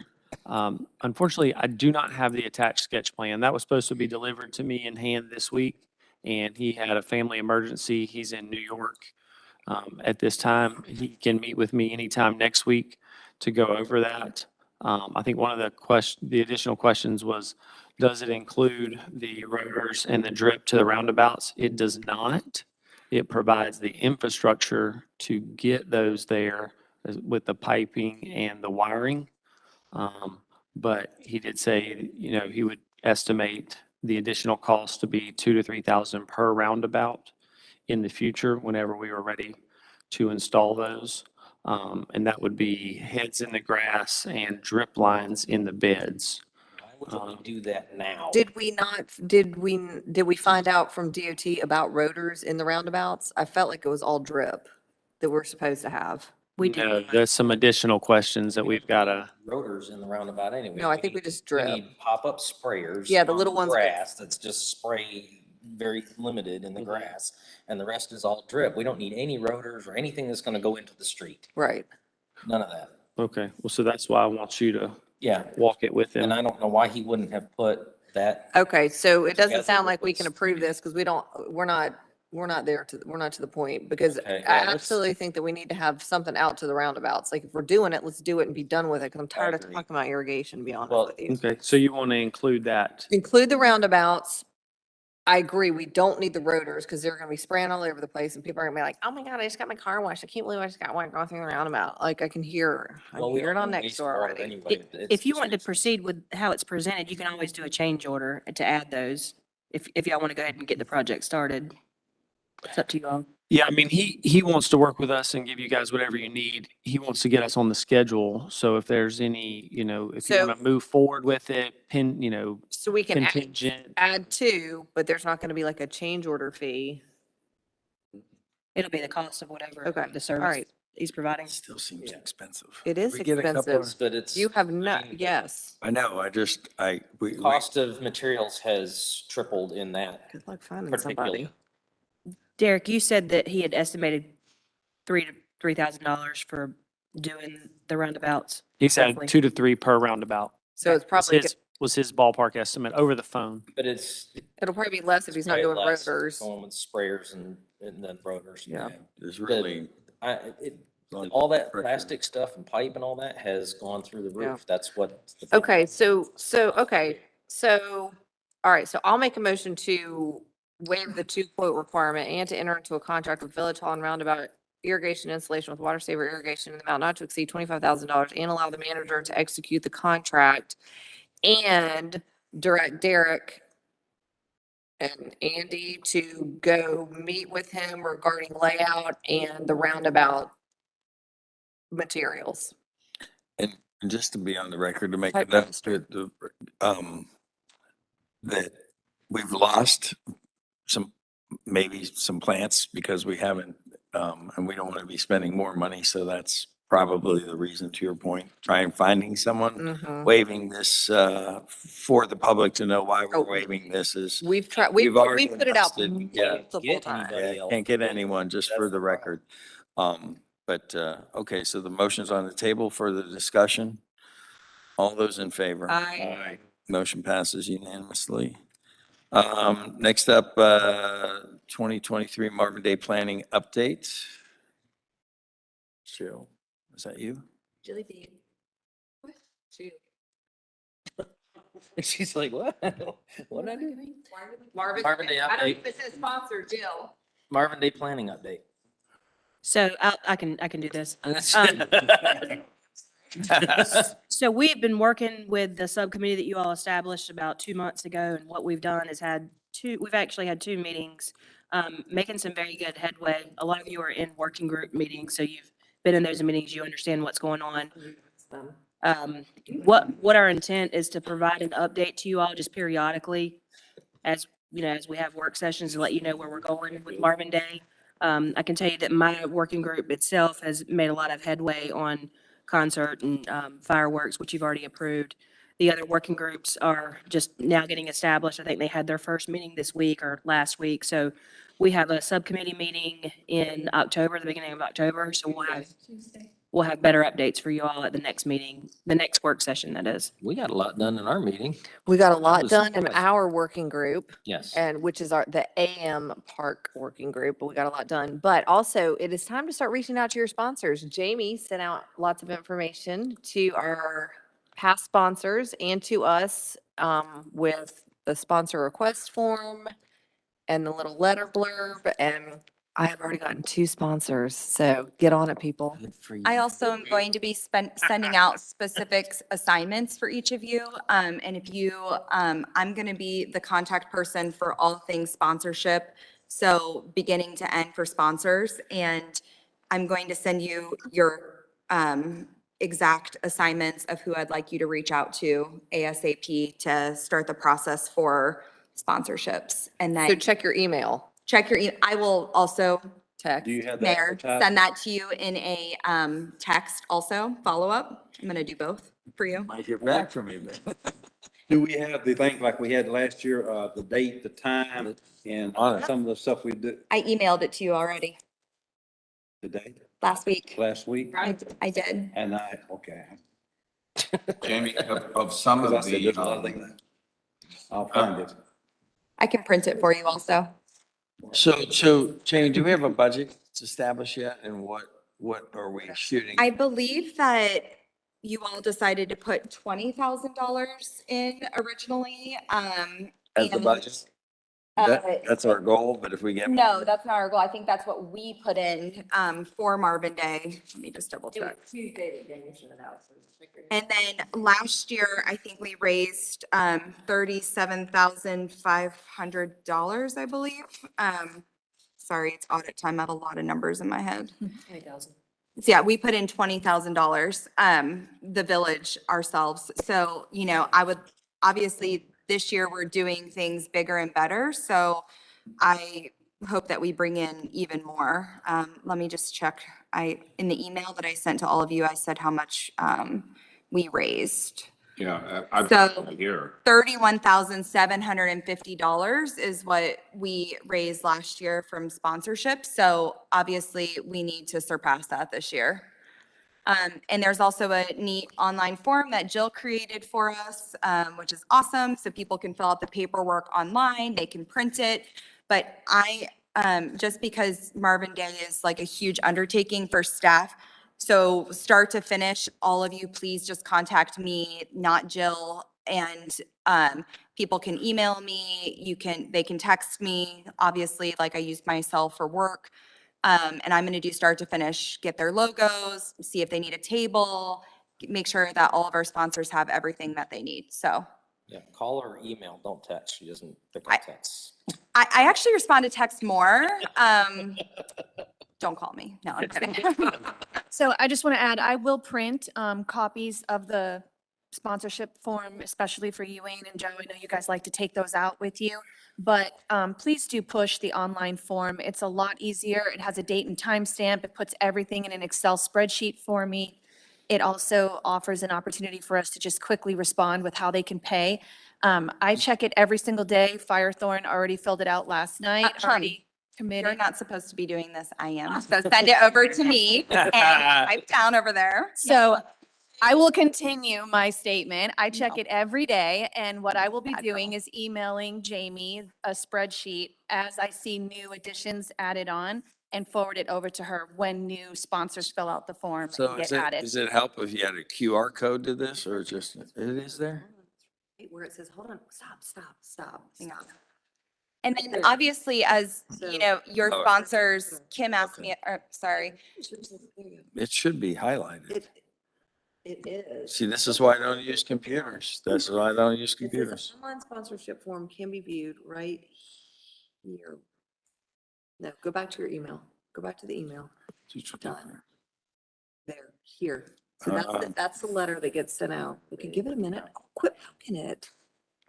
It's also on the form and highlighted in yellow to draw their eyes to it, to let them know that they can fill it out online. Print it I'm also. pressing here Text you right the now. link I know. also, 'cause I know It's- you, But it's really not opening on the, iPad? yeah. That's interesting. If you hold it down, it might open. I To don't. hit control and then click on it, No. usually. But Mayor Pro Tem had asked me to please like update her if any of her sponsors do end up paying or filling out the form. And so I will be updating all of you as we get payments in. And as long as you all are fine with it, I'll probably do it real time, just so when you see these people out in the community, I don't want you like harassing them if they already paid and you're good at that. You'll go get them, right?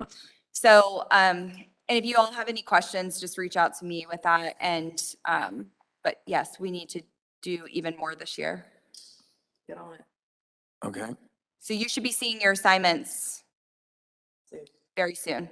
okay. And if you have anybody that you want added to the list that I didn't think of, I took last year's list, I took who, you know, added to that, and then I took National Night Out. We had a few people fill out, contact us on the website actually asking to be sponsors and to be a part of Marvin Day, which I thought was, okay. I put them as me because they were easy. Wait, I'm sorry, are these the people I emailed you that you could put down as me? Yeah, so if you guys all can just, you know, get out there as soon as possible, and I'm happy to add to the sheet,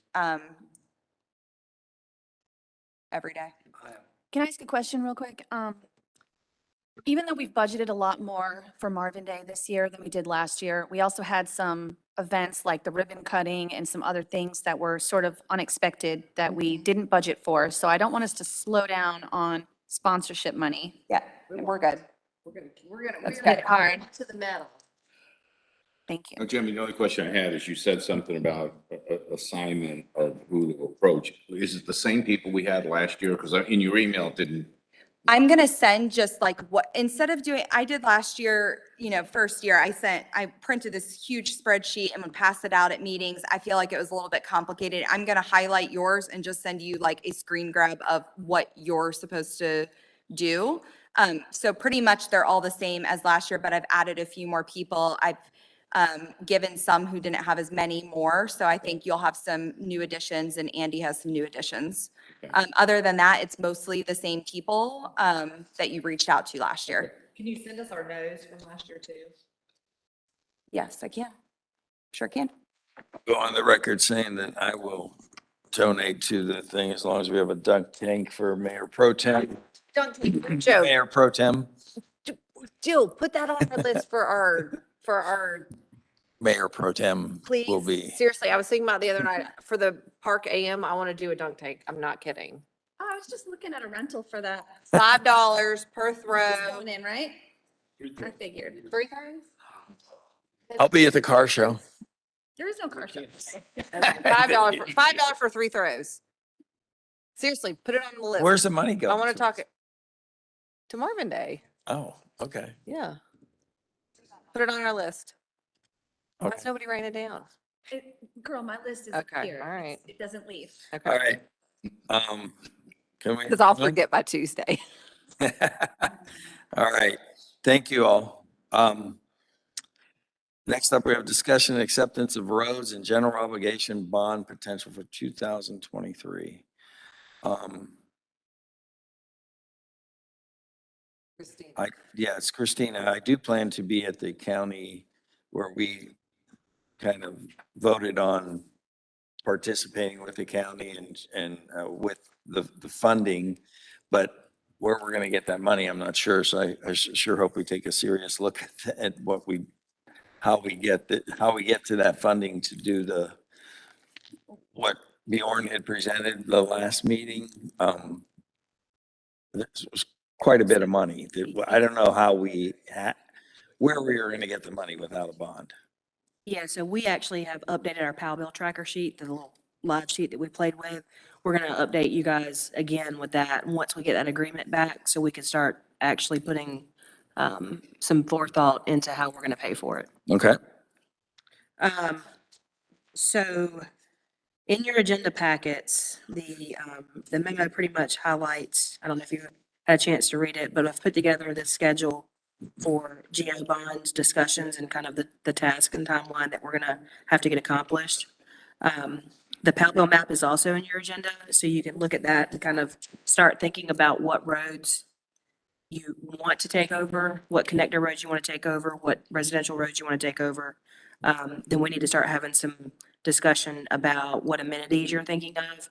I have that in for us to talk about today, just high level. Are we talking about private roads? Are we talking about curb and gutter, sidewalks, bike lanes, any of that? Are we just talking about residential streets? So not sure if you're prepared to talk about that, but we can go through this and look at this map and kind of pencil in what particular roads we're thinking of. In November, DOT is supposed to look at their pavement study in comparison to ours, which should be done. Let's see, I've got a timeline in here somewhere. Due back from AMT on 10/24. We will present it to you all at the October, sorry, maybe the November meeting, November 14th meeting, will present to you that pavement condition survey. So by that point in time, we will have already established some type of check-in with DOT to see how our numbers match up to their numbers. So just looking at this map, I would say to council that obviously we would want to focus on any and all neighborhoods that are state maintained, would be, if we are going to do this bond, that would be taken care of. The question is the state maintained roads and which ones are we going to be considering, and then also the future roundabouts that are currently being looked at. When I'm thinking Bonds Grove is the only one that comes to mind, but there, Joe Carr is another potential. You're gonna have it on, I swear, you're gonna have it on both ends of Joe Carr. You're gonna have it on Marvin School Road too, eventually. And And yeah, Marvin well, Road. if that's the case, then what's the other one? It's Stacy Howie right there, which it's really a feeder to South Carolina. But if you go by that now, that's potential 4 other roundabouts. And Henry Nesbitt are both a Yep. mess all the time. Yeah. But Stacy Howie is especially dangerous because of the entrance to Providence down south there where people are, I mean, and there is. They can get stacked in there It's getting because of the bad. gate that's right there. Yeah, it's just getting bad. He does not fast enough in their line. Yeah. I mean, Some of them, they'll get traffic and block it so that they're. I was directing traffic over there just recently. I just stopped my car and I just let them all come out from South Carolina and I was waving to the other guy, let them out, stop and let them go. And I think people were appreciative of that, but other than putting an officer there, that's going to have to be. We'll put you there 5 days a week. You know, Officer General. you know what? It is cheaper, but you know, people understand, if you know that intersection and you just make the sign and just allow people to get out of there, it's So just Christina, what do you, makes so much sense. Why would you do that? Because their subdivision not in Marvin. he wasn't letting them out of there. He was letting them I out. wasn't letting them out out of of South Carolina. I was letting them out of South Carolina. South Carolina and everybody that was coming from the south end, from the high school, I guess, from that area. So it's just because, you know, I just saw it as a mess and I'm like, well, this is a straight on road. It's just hard to get on there. I mean, we have to include that. So look at the state maintained roads, obviously the neighborhoods that are currently not under Marvin's purview. And then, I don't know, any other things that? I know that there's been some private roads that have come to us asking for us to pave them. So it's something to think about and talk about. And I mean, we would need to assess some of those that are definitely not up to snuff because Yeah. and they're gonna be very expensive. I've added the private roads onto the pavement study that we're doing, just so we know numbers. Perfect. We would have to have cooperation of those property owners, because what we would do is basically assess them, the cost of bringing them up to our standards Right. over a course of however many years. So we'd first and foremost have to have their cooperation, and it wouldn't be 100% cooperation. It would be majority ownership of the linear footage, Yeah. linear road footage cooperation. So what do you want from us today? Number one, when you're talking about, so I've written down all neighborhoods that are state maintained. When you say state maintained roads, are you talking about connector roads as well? Yes, Okay. I am. That's what I'm talking about. I'm talking about Marvin Road, Newtown Road,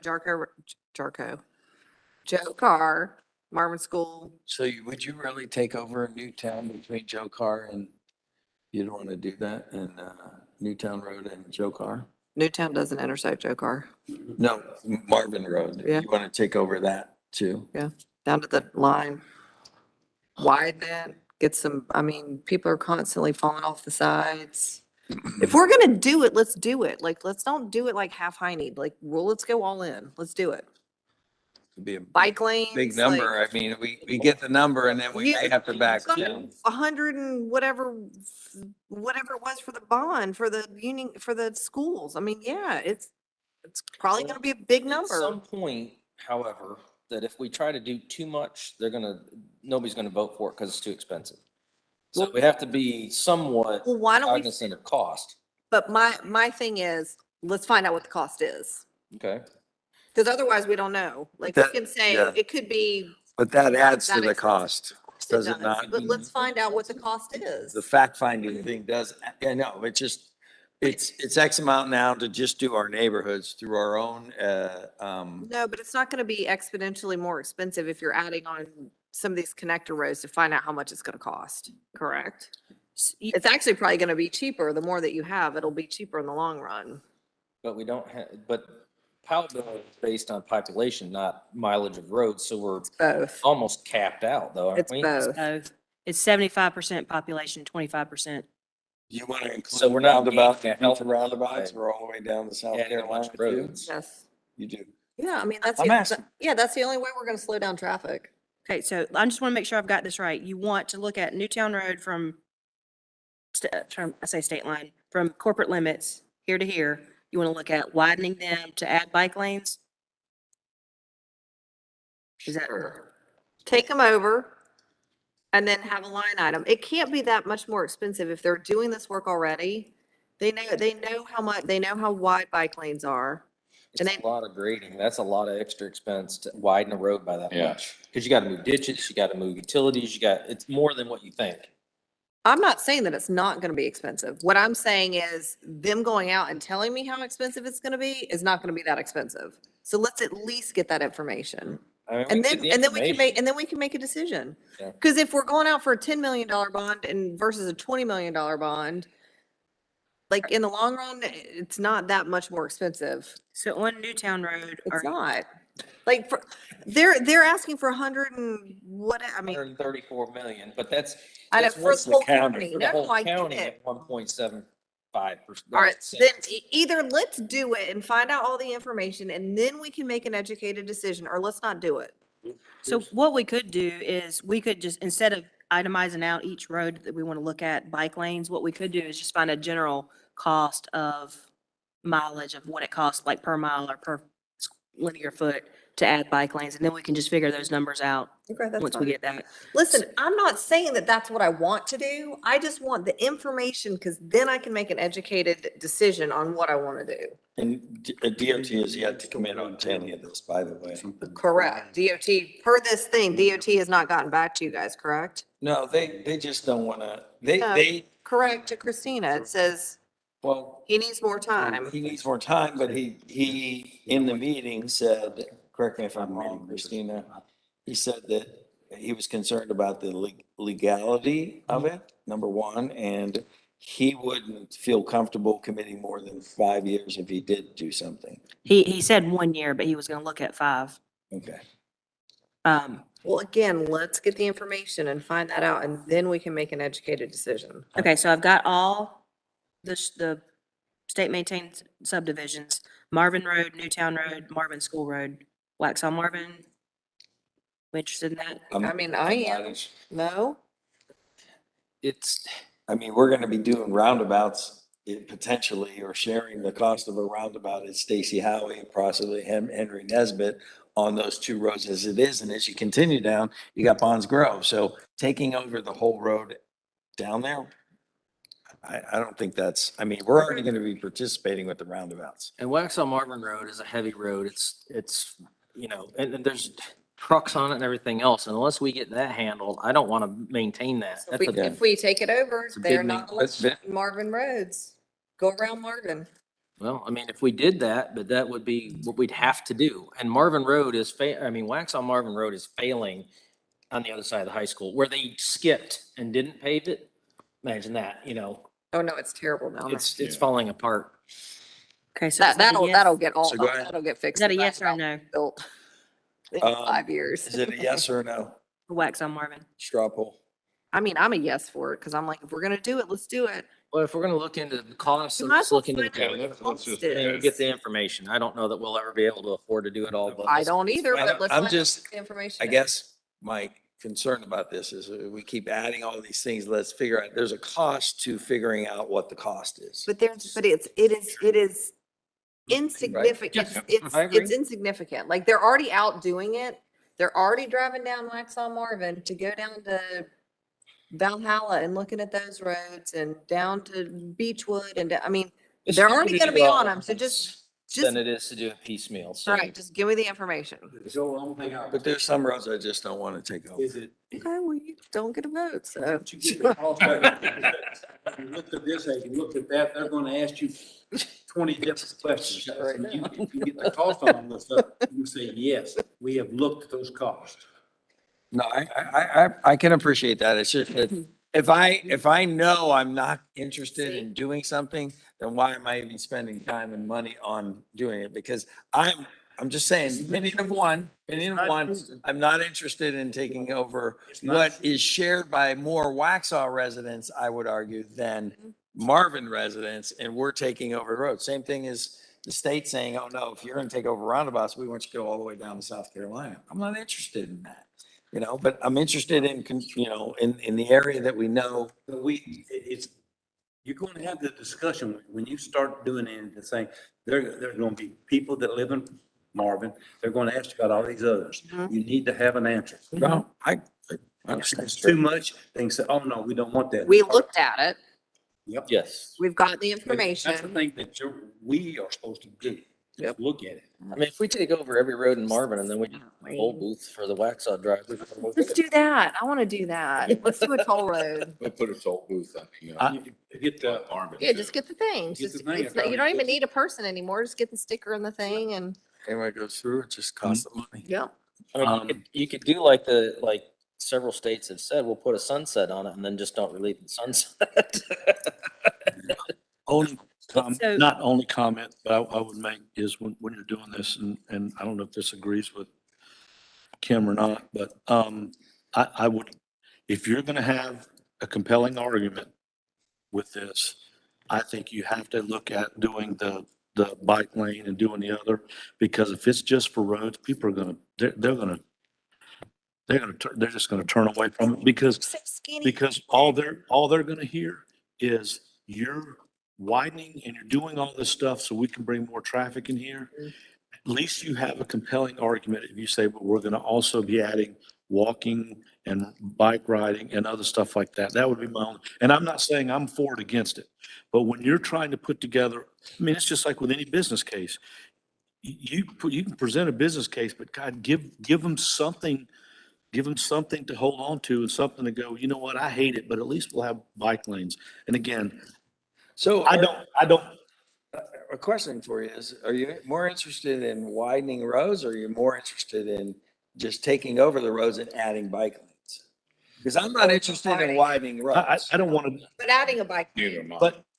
but to Wayne's point, I'm just looking at gathering information. I just want to gather because we are going to get asked about, we're always forever and ever. You can come back 500 years from now and they're going to be asking about roads. But to your earlier point, you're saying, okay, you're going to lose them if you're just widening roads and there's no benefit. I'd like to take the approach to this, okay, we'll take this rover over with the understanding that there's a cost associated with that. But added to that, we want to add bike lanes, and what is that cost going to be? And that is figured into the bond and stuff. So, okay. Just information. And Christina said that if you find a linear foot or a yard in the bike lanes, you just get that, then you don't have to. Well, there's easements and all that other stuff that you got to deal with. That's the problem. That's where the real. We'll cross that Cost bridge once we get that information. It Well- may come back as 50 million and we're like, okay, yeah, okay, we're good. But we can say, but we can, because someone's going to ask it, we can say, oh, by the way, that costs 50 million. Mhm. And that's the reason we can't at this moment do it. But then It's a simple. You have an answer for it. That's that's an end of discussion. Yep. So what about Joe Carr? Yes. That's today's dollars. Yeah. Yeah, like that's the thing. I don't know what it's gonna cost, Okay, so so let's find it out. I just. You need the roundabouts too, Christina. I got Bonds- that. Just keep in mind. You're right. And see if I can get in Keep, without going. over. keep in mind how the schedules are, even the Bonds Grove roundabout that we're supposedly going to be sharing the cost with county if that goes through is, they were projecting it to 2027. And I saw a few people here that were proposing that as a positive. You can just see them, oh, wow, it's going to take that long. And that's for a lot But of hours we can do sooner. So what about private roads? Grove. Not Bonds Grove. Are y'all interested in entertaining that? What? Private roads? Sure, find out what they cost. Okay.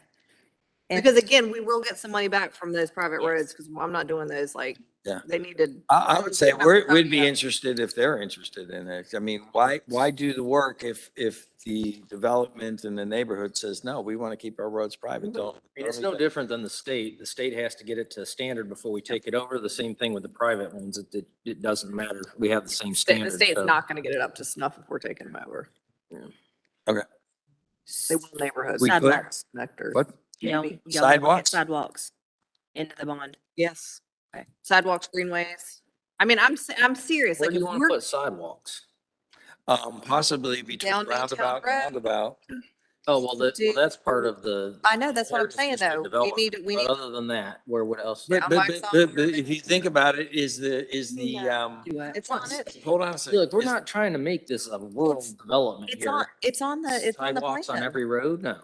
It's on wax on Marvin. It's on Oh, the wax. greenway, but not sidewalk. Well, that's what I mean. Greenway, whatever's on the Yeah, greenways, Greenway master yes. plan. Sidewalks is a different thing altogether. That's, We'll look at what's on the Greenway Master Plan and Yeah. then add those in. add You those in. talking about developing the greenway 100% in this whole thing? Yeah.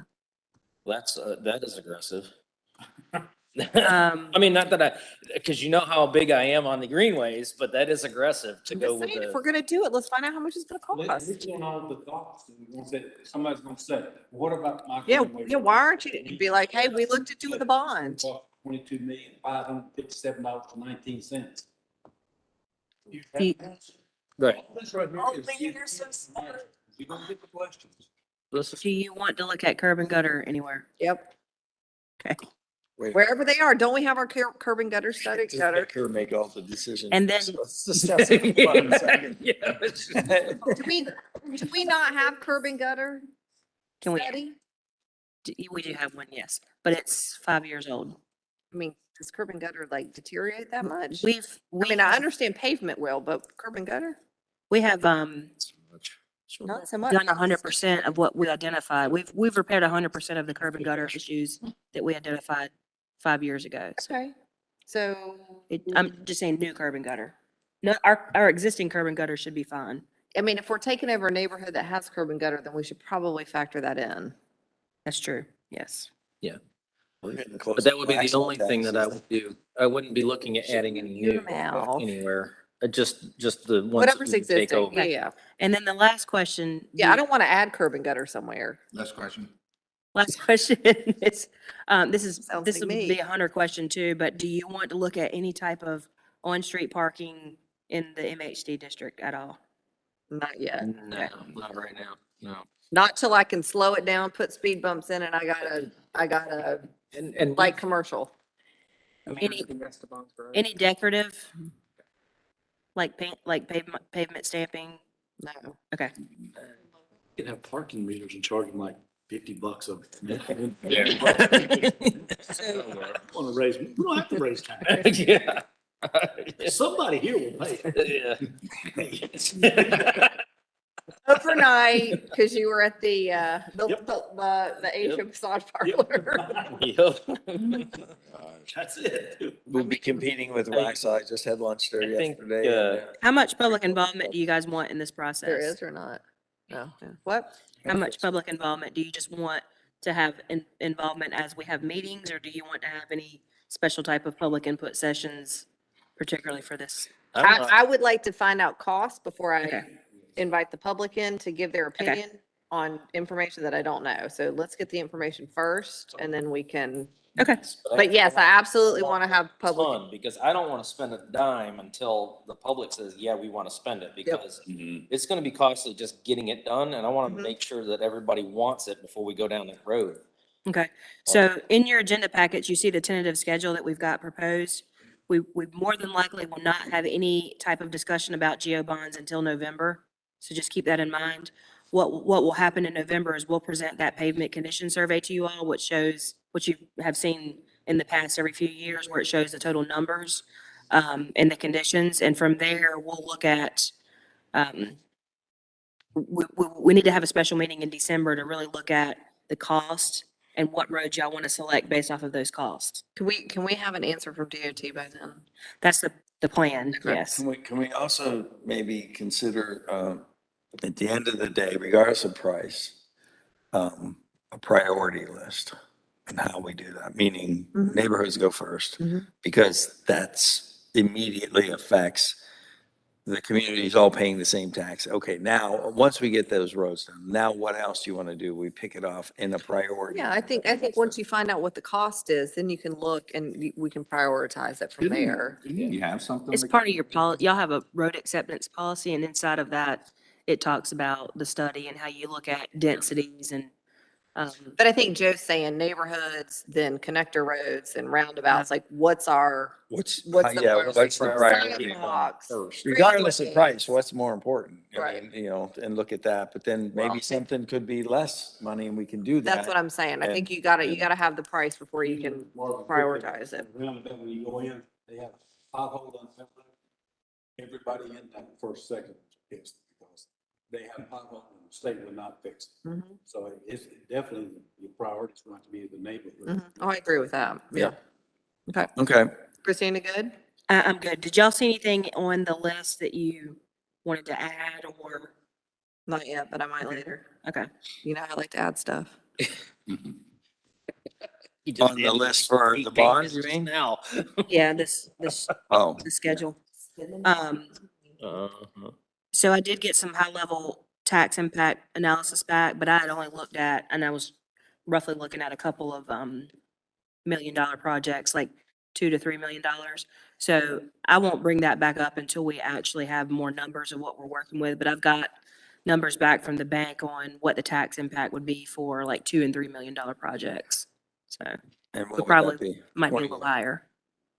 I don't have it in front of me, but it was close to 200,000 a year. So it would equate to 1 cent, 1 to 1.5 cent tax increase. Couple $1 million project. Yeah. We had a discussion several months ago. Mhm. And it said, that, you know, if we're going to do something, we want to do it all at once, because if you keep asking them every year for something like this, a penny here, a penny there, ask for a dime to start off with. Yeah, so once you all decide the scope of project and we can determine how much it costs, we'll have to get a tax and impact analysis person in here, a financial person, to really look at it and tell you what we do every year. It could be 1 cent this year, it could be, 5 cent this year, it could be a progressive 0.5 cent each year. There's all kinds of different options that you guys can look at. Survey. No, that's just what you guys will look at and make a decision. Survey that went out here first of the year or something, and it asked the people in Marvin, says, would you rather have 1 cent like every year or what that? Would you rather have it all at one time or split? I think it came back that they would rather see it all up front instead of spread out over a period of years. Okay. If that, it's, should be still out there. So I think you're referring to something that I put out to cancel every year for their goals. I don't know if we did anything did we do anything publicly like that? I don't answer any surveys from Marvin at home, my wife does. So she sat down there and she said, if I'm gonna have, I would rather have it all up front, go for it, I'd rather have a nickel or 4.5 cents than have a penny a year for 5 years. Okay, we did a community survey in 2019. We can go back and look at that and see if that question was on there. But we'll have all that stuff for you guys. I'll write down community survey. All good? I'm good. Mhm. All right. And next up, we have a discussion of Village Hall. Oh, I'm moved up ahead. Discussion of voluntary annexation campaign. Okay, so really brief. We have finally been successful at connecting with the Chimneys of Marvin. They are interested in talking with us about annexation. Their schedule's a bit too packed at the moment, so they want us to schedule that meeting with them in Q1 of next year. So we have, they're not ready to commit to a date yet, but we do have a reminder in our calendars to reach back out to them in January. So we'll schedule a meeting with them then with their new HOA board, their new HOA president. So would it be in front of their, is it like an open public meeting that they're suggesting for us to be We haven't discussed. just in front of their board? We haven't discussed specifics yet, but the words that were used in the email was a meeting with the board. So I don't know if that'd be in front of all their residents or how we would approach it, but we can figure out those details once we get closer. We have those postcards I previously mentioned for all about that advertise our trash service and our public safety. Those did those did get mailed out in the past week or two, and residents have received them. We haven't received any inquiries yet, but if we will probably start getting those soon. Wayne. Trash service. Would you check with the trash people in the townhouses? It's on our list to do. Oh, okay. We know they have a unique situation just because a truck can't get in there to service them under current configuration, but we're going to try to see if we can work something out with them. They have, I don't know if the one we have, but some of them have a small truck where they can get into those areas. We'll have to work out something specific with Active, but once we. Not all companies do that, and Active's fairly new, but they do have the nimble little machines that can That's get part back of our in. contract with Active. So if they do take on, it is already existing in our contract with them, that we would do that. Because when you come in, you take a left, so finally you can get all the way through to the commercial buildings. Okay. Yeah, we'll look into that as discussions with them progress. We think we'll start having those discussions in the next few. Hunter and I are supposed to go over and visit with them to try to get a meeting with them. And I know that's going to be a question. Okay. Have we had any success with the other neighboring areas, like, what's the big one that's, well, Providence Town would be in? We told them to start with the chimneys. Okay, starting with the chimneys. The chimneys partially annex neighborhoods and donut holes. So like the postcards that went out went to the chimneys, they went to Sedgefield, and they went to the donut holes in the other neighborhoods that are partially in. Okay. Have we talked to Chaplin about what we can offer? Yes. And what's the answer? It's not really good news. So what we're doing is the best that we can do right now. The way the state laws work in terms of economic development is you can't incentivize for annexation, essentially is what it boils down to. I'll be more than glad to share the email with you guys. It's pretty lengthy and it goes into really good discussion about case law, but essentially it's what we're doing is the best we can do. So if we're offering something to a neighborhood, who's suing us for that? I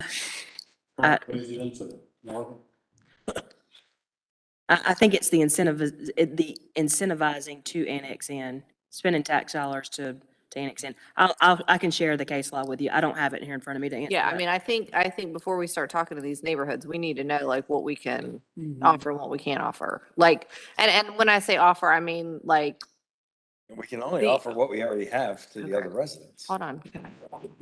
So, for example, the chimneys, they have a old greenway that runs behind their neighborhood that is on the current Greenway Master Plan list.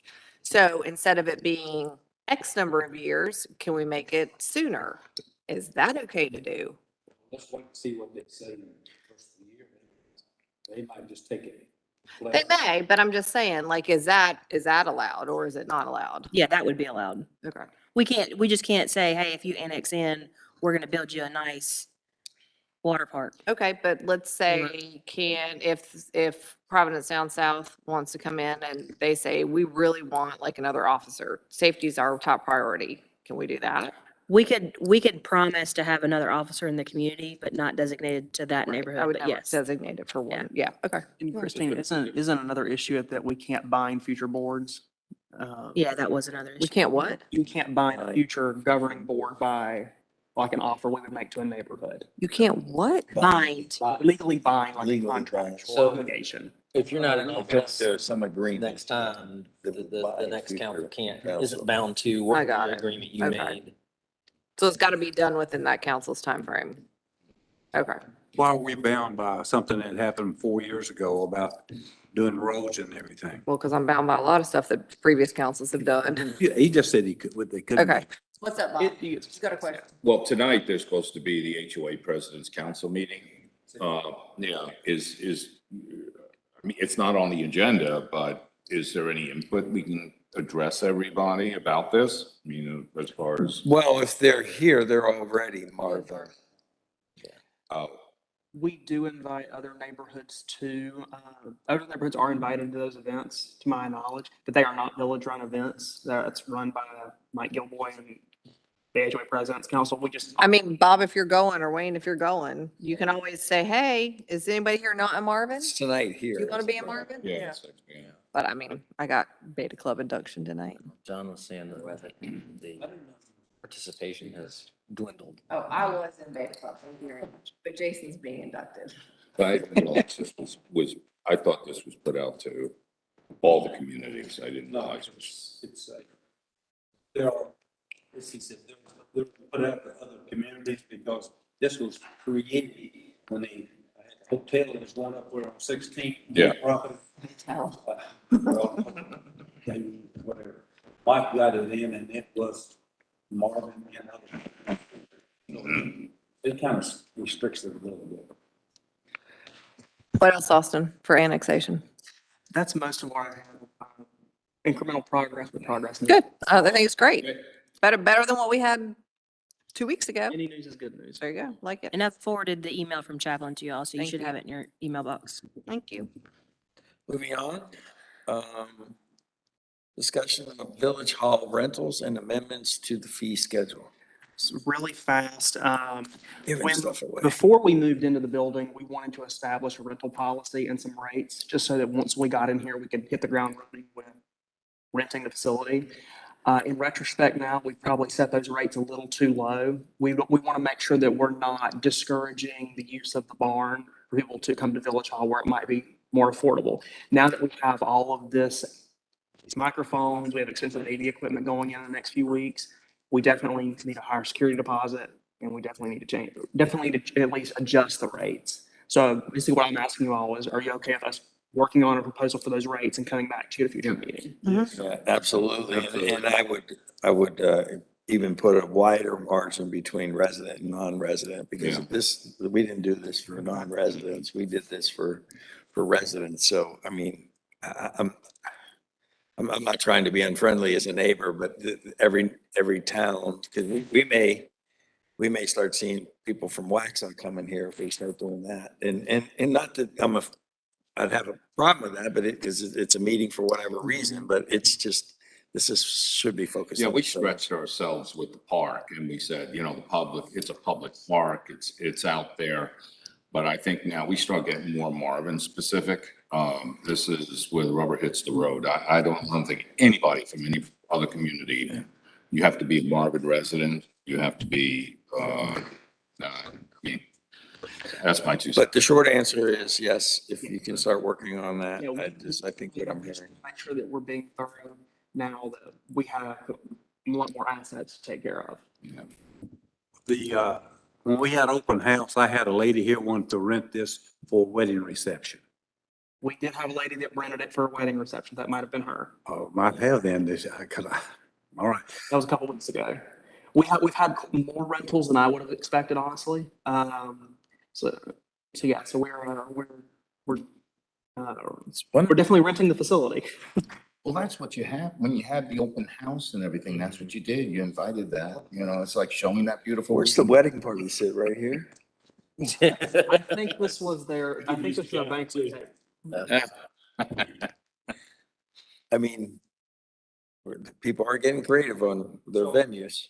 If we get somebody asking us something, we need to confirm to you. Yes. You have a Village Hall rental refer to me, and between. But if it comes to weddings, really, do we want a wedding in here or can we say, no, weddings are only going to be held at that? Y'all set the rules. We can. I'm asking. We definitely will, when we come back to you with updated fee schedule, we'll probably come back to you after that with an amended policy, just so that we're up to date with the amenities in the building. So if you want to put any prohibitions on what type of events aren't allowed here, then yes, you can absolutely do that. I think we have to draw the line somewhere. I don't want to see, because then weddings usually involve alcohol, whatever, and then Fist fights. Well, we do allow alcohol if they fill out the proper forms. They do fill out the proper forms. understand. I'm just saying I don't think this is what the intent was. This was more for meeting, gathering, Boy Scouts, HOAs. I see wedding by all means at the park, but I just don't. It's opinion of one. Yeah. Really? I'd be like, if somebody wants to rent this and pay us money for a wedding, Let's do it. Make some money. But then you get the flat rate of Well, that's not, $400, whatever it he's is. getting ready to send us. I know, some I'm just stuff. saying is, So you change how it, do if you it's a do- wedding, it's $1,500. If it's a civic group, it's less than that. Go ahead, Dirk. So our internal policies have always been with the barn and the picnic shelter that we're not going to discriminate for the type of event and we're not going to charge more or less. That was why we did away with the wedding fee because it didn't correlate with our other rental fees. All we ask is that the facility is taken care of and it's returned back into the way that it was found, if not better. So I think if we get in the business of discriminating or questioning, we're going to get deception, we're going to get lied to, we're going to, that's extra policing on our part. Well, you had a wedding. No, we didn't. We had a vow Commitment ceremony. recommitment ceremony. We were married, we've been married for 10 years. You owe us more money. No, we don't. Like I don't think that's our business. I think we're okay to say, yeah, weddings not here, but over there.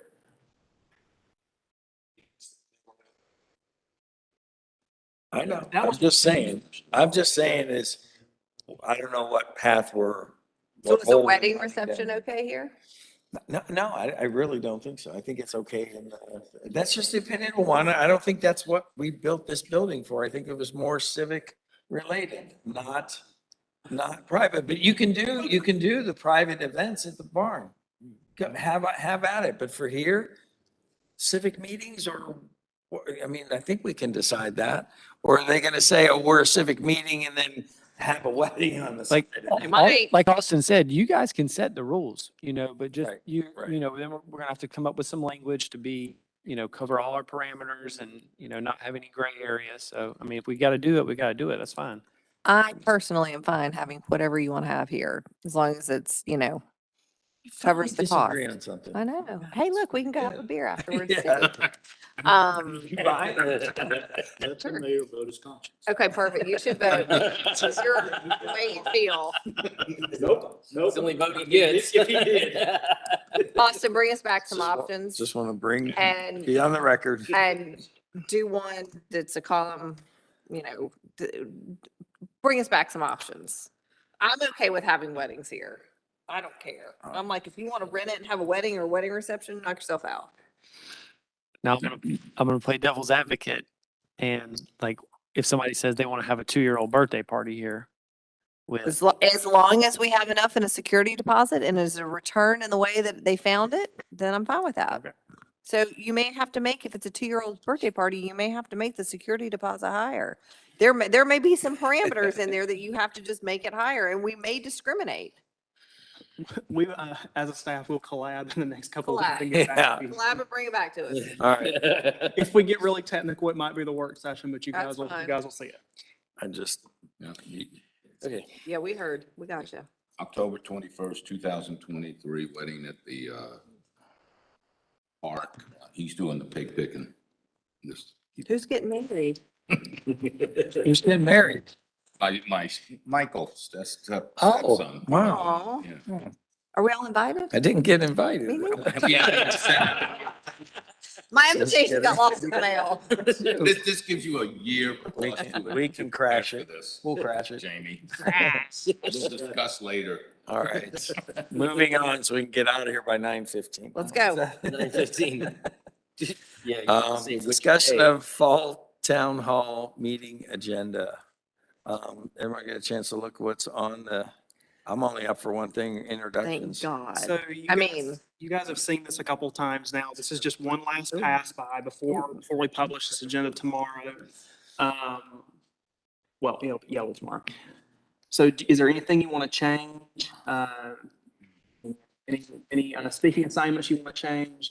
Jill will not be here for you are here? Okay. Austin, can you move up the wayfinding and branding project update to right after the welcome from the mayor? You want that first then? Uh-huh. All right, I can do that. Because that's what's being talked about most on Nextdoor, and the information that they are putting out there is wrong. So hopefully those people will show up since they've been talking about it in that same thread. That would probably be that'd be a really good topic for us to do an FAQ on. Should we do communications update right after Perfect, first? FAQ, do it up. I love a good FAQ. Christina, FAQ. I Wayfinding and I can branding. even work on this one. I don't mind. But You should do that. That's your jam. do you want to, as far as how things would flow, jumping right into wayfinding and branding, I understand your point. You don't want to lose people, but I think communications update maybe first. Maybe play around a little So bit. do communications update and then say, oh, by the way, the communications that are out there are incorrect about the wayfinding and branding project. Austin, talk It's a about good lead wayfinding. in. It's a good lead in. Okay. Okay, so I'll move those two up. I got that. I think you should put some of the high ticket items lower on the list, Make them like to make them stay longer. Yep. All Like right. the Marvin and Newtown Road, put that at the bottom. Moves me up is great. Yeah. So what do you want to move down? All right, you want me to tell you what order I think it should go in? Shoot. Okay. Welcome, communications, Hold on. wayfinding Communications. Okay. and branding, All right.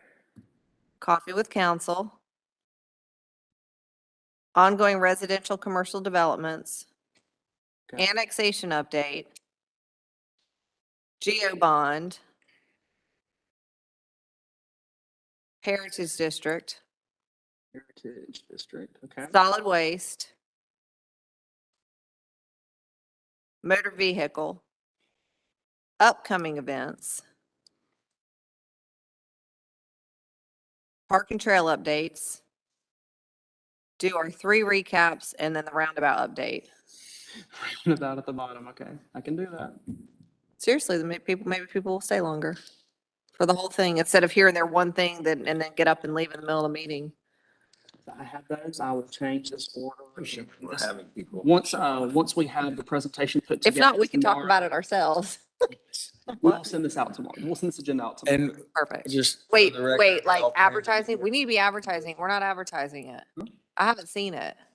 It's been in the newsletters. There's going to be the formal big email blast reminders going out starting tomorrow. Okay, good. So Are we gonna put like the little signs and roundabout thing that they did, just a few? QR codes that, people, because We have time to get signs, guys. Yes. So we can get signs. Because a lot of people do. And put them on the other side of Marvin, for God's sakes, too. Stick them over by Providence Estates and Valhalla and Weddington Chase and the roundabouts and. are we doing it like a public hearing where you have a QR code where people, because that's one of the things they always want to, No, we're not. make them go, make them do some work. What was the FAQ that y'all wanted? Wayfinding and branding. Austin's gonna do it. So just for the record, everyone plans to be here in person. Yes. Just asking, because I know, I'm just answering for myself. I don't know what everybody else is planning, but yes, I'm planning on being here. I'll be here. All right, okay. Any other questions or things we need to be, I think this is a good, well laid out. Yep. Okay. All topics we need to discuss. Next up, we have a review of council minutes. I have no issues with any of these. If no Neither one, do I. Everyone get a chance to look at it? Yeah. All good to put it on the consent agenda for next meeting? Yes, sir. All right. So we'll go ahead and do that. Open topics, what do we got?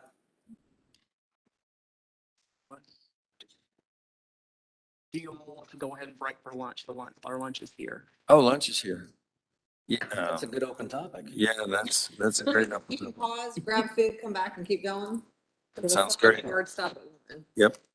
Okay. So let's, Make a a working lunch, She said they had a gone. working lunch or, Motion for health. wait, I'm asking, are we gonna do a working lunch or are we gonna, okay, so we're gonna bring our food back here and just keep going? Okay. All right, so we'll take a 5-minute Do you need a motion? motion to take a 5-minute, all those in favor? Aye. Motion passes. I didn't hear the motion. That's all. Pro Kim is a busy person and she has to leave. Bye, Dom. Go start recording. And then you can see the video? What? Is there a video that's online now or? This is live. Yes. Well, that would be on there, but is it being recorded? It's on, YouTube. It's not WebEx for the public. Nobody saw it. I have a person that has stone blocks and things buried in the backyard. They would It's a like, normal video? do you know anybody that would do that? I don't know how big they are or whatever. Remove rocks. Yes. Yeah. Would you send me, That doesn't matter. text me a name and number and stuff and I'll get each statement? Yep. Thank you, Yep. sir. Yep. Nobody pays. Nobody. Christina, do we have, top to these things? There's supposed to be eagles and stuff on the top of them. Now that I think they were removed because the ceilings were too low in the other building, but we have room now, so I'd like to get the flag pole toppers back on them if we can, since we're Fancy. Marvin. Yeah, I think we can afford it, right, Derek? We're Marvin, we can afford it.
I'm trying that. But.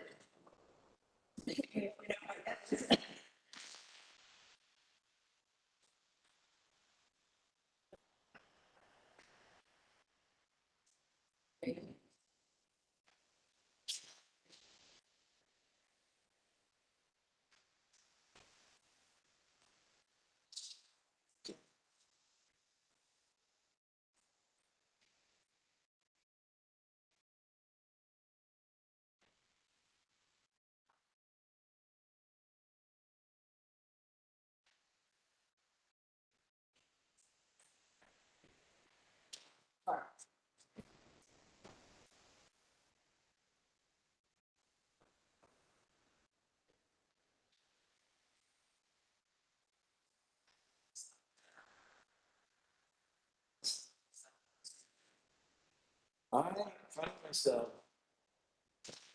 considering more and more. Serious book. Relief factor, those pills that you get old and you can't move. Oh, it's on. Relief factor, which would be done. All the natural type drugs that help you. But I'm like, I don't know, it's just every day it's getting worse.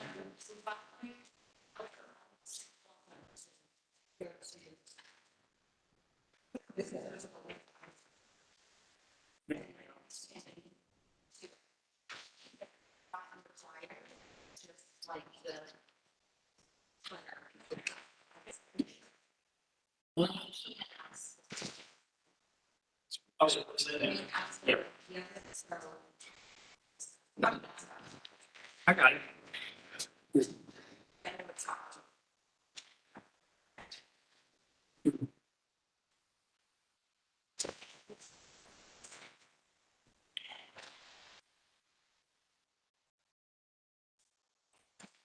This is the time to try something which is even better. This is just right. The buffalo chicken. Their sandwiches are actually really good. They are, but I would never order buffalo chicken anywhere. Really? No. I can tell you this, I'm gonna go on record right now. I'm telling you, this, if you haven't been, go to the farm and order, I think it's the grinder.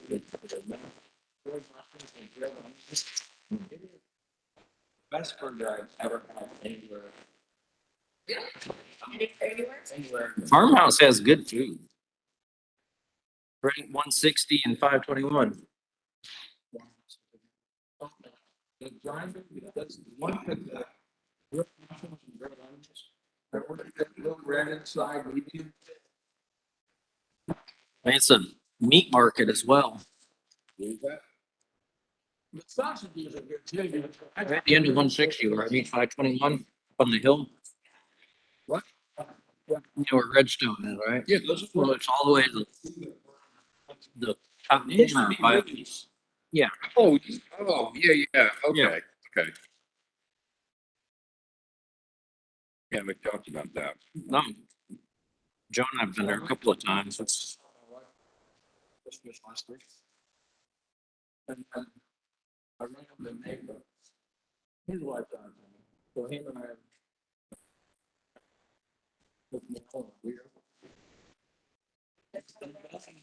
The next day, Jim and I were talking back in town, we were talking about where we go. And she's like, well, you like farmhouse, let's go there. I mean, she's there, but sure enough, we decided on farmhouse and same guy. in the neighborhood. here with his wife. We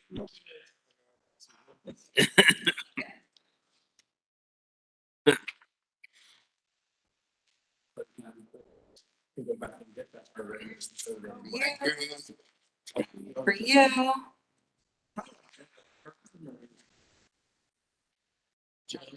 Oh, you got it?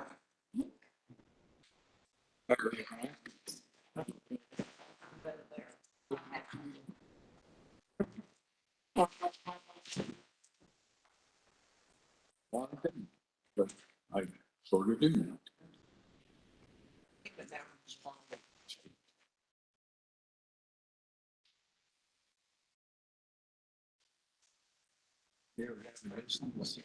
By 2030 is you can't have any, nothing. Any gas heater in your home is on the proposal. All of it, all of it, my. The heat your home. So I want to know what Gavin Newsom's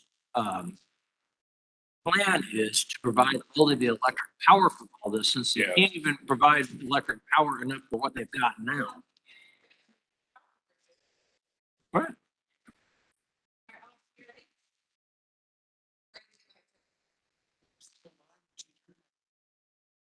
Well, mine's been on. All right, so I'm gonna make a motion to move back into open session. So move. Okay, well, All in favor? all right. Back to open topics. Any open topics while Joe's eating? I'll talk. No open topics? Okay. I do. Oh, Jamie has one. Real quick, I went to the CRTPO meeting last week. We're talking about DOT and roads. They made a presentation about 485 from the state line to the other side of the John Bell Loop 277. In 2010, they identified that there's an issue with a log jam of traffic. They identified the times, they identified all this in 2010, mind you. As it stands right now, the first time that they would even put a shovel in the ground would be between 2045 and 2050. Now, let me put that in perspective for you. You can graduate from college, go to work for DOT in 2010, retire and never see one action being taken place on something that was identified back in 2010. It can't be done between 2010 and 2050. What was the reason for not being done? They had to do Funding? Oh, studies, funding. It's funny, funding was an issue because there's a lot of work. I'm not discounting there's a lot of work because they explain what needs to be done, the different options on how to do it, to do an overpass, you have to take out every single bridge between South Carolina and the ends. They went through that. Wait, which road are we talking about? I-77 north. Oh, 77. Up to In 480. order to get that, to put us from the time they identified it as a problem, they know it's a problem, to 2050. I just find it odd when we look at issues that we have. I go to Raleigh, in a city that I lived in. They have, So nice. I got lost because of the interstates and bypasses and everything. We can't, it's gonna take us 40 years just to stick a shovel in the ground for 9 miles. So fun fact, Jamie, to your point, the surveying for I-485 was initially started in 1985. When was it completed? 2010, maybe? Well, they broke ground in 97, And when I was in high school. so they started surveying in 1985 for that project. Which project? 485. I was in my backyard as a 7-year-old, and my dad told me it was coming through our backyard. So that's to your point, how long it takes to get anything done On this side, here. on this side of the Yeah, state. but Raleigh, I they've, mean, their roads are amazing over yeah, on they've the tripled in eastern size since I side. lived What- out on the east Did side. anybody ask them what work has been done since 2010 to 2022? I would like to know in the studies and the things and what has actually been accomplished. I'm sorry, but I just looked at it and go, I would love to work for that entity that I could absolutely do. I could Never be be stuck in it. accountable. I could be stuck in an office for 40 years and retire and never have any actionable accomplishments. You know. 77. I-77, and we're only talking about 9 miles. We're not talking about from here to LA. Talking 9 miles. And right, so just as you know, as a fact, right now, the issue of logjam traffic on I-77 from the state line to then, if you're looking for a solution, and for anyone in the general public, what I took from that is nothing will get done before 2045 to 2050. That's always gonna, but remember, the DOT. traffic is not gonna decrease or stay the same. So the traffic surveys that they've done up until now they're useless. They're That's why it's gonna take so long because they gotta keep doing studies. Study how the study went. Oh, Jesus. Okay. I mean, that's Anything ridiculous. else on, open topics? No. Thanks for, going in my place, by the way, for that. He said you're welcome. His mouth was full. not full. Communications. Okay, you guys have the list in your packets from Lengthy. October through November. So this is your last look at October and your preliminary look at November. There have been a couple changes in the past 24 hours. We're already working with our consultant to get these lined up. The frequency of including, we've made a few changes to the frequencies of the post. We put some additional stuff in there for the trunk or tree, the friendship tree program, and the tree lighting. Is there any topics that you don't see on there that you want to see? Anything we need to do an FAQ, a press release on? Just the one you said. Huh? FAQ for wayfinding branding, and then I would also send out the bond information. Okay. Just because that's coming up and, not saying that, I wouldn't say that council supports it. I'm not saying we don't support it, but I'm just saying, just put it out there. Here's information. for the general public so that they can at least. So Christina would work on the bond FAQ and I can get the wayfinding and branding done. Is that really the only two? I don't think there shouldn't be any, you just need to put their Just flyer up. Okay. Like, the school bond, Oh, the school bond. I thought you meant the GO bond. the school bond, we just need to put their flyer out there. Yeah, okay, we absolutely can do that.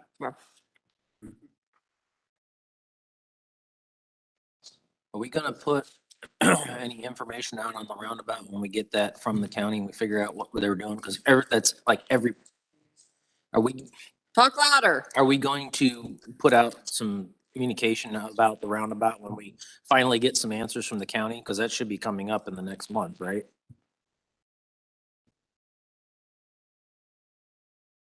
Because I mean, everybody asks. I mean, it's like every other word is, when's the roundabout coming? So can we kind of keep the public updated on that as we get updated?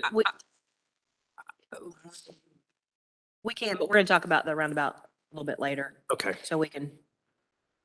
Okay. Anything else? Nope. Okay. Moving on, copy of council debrief.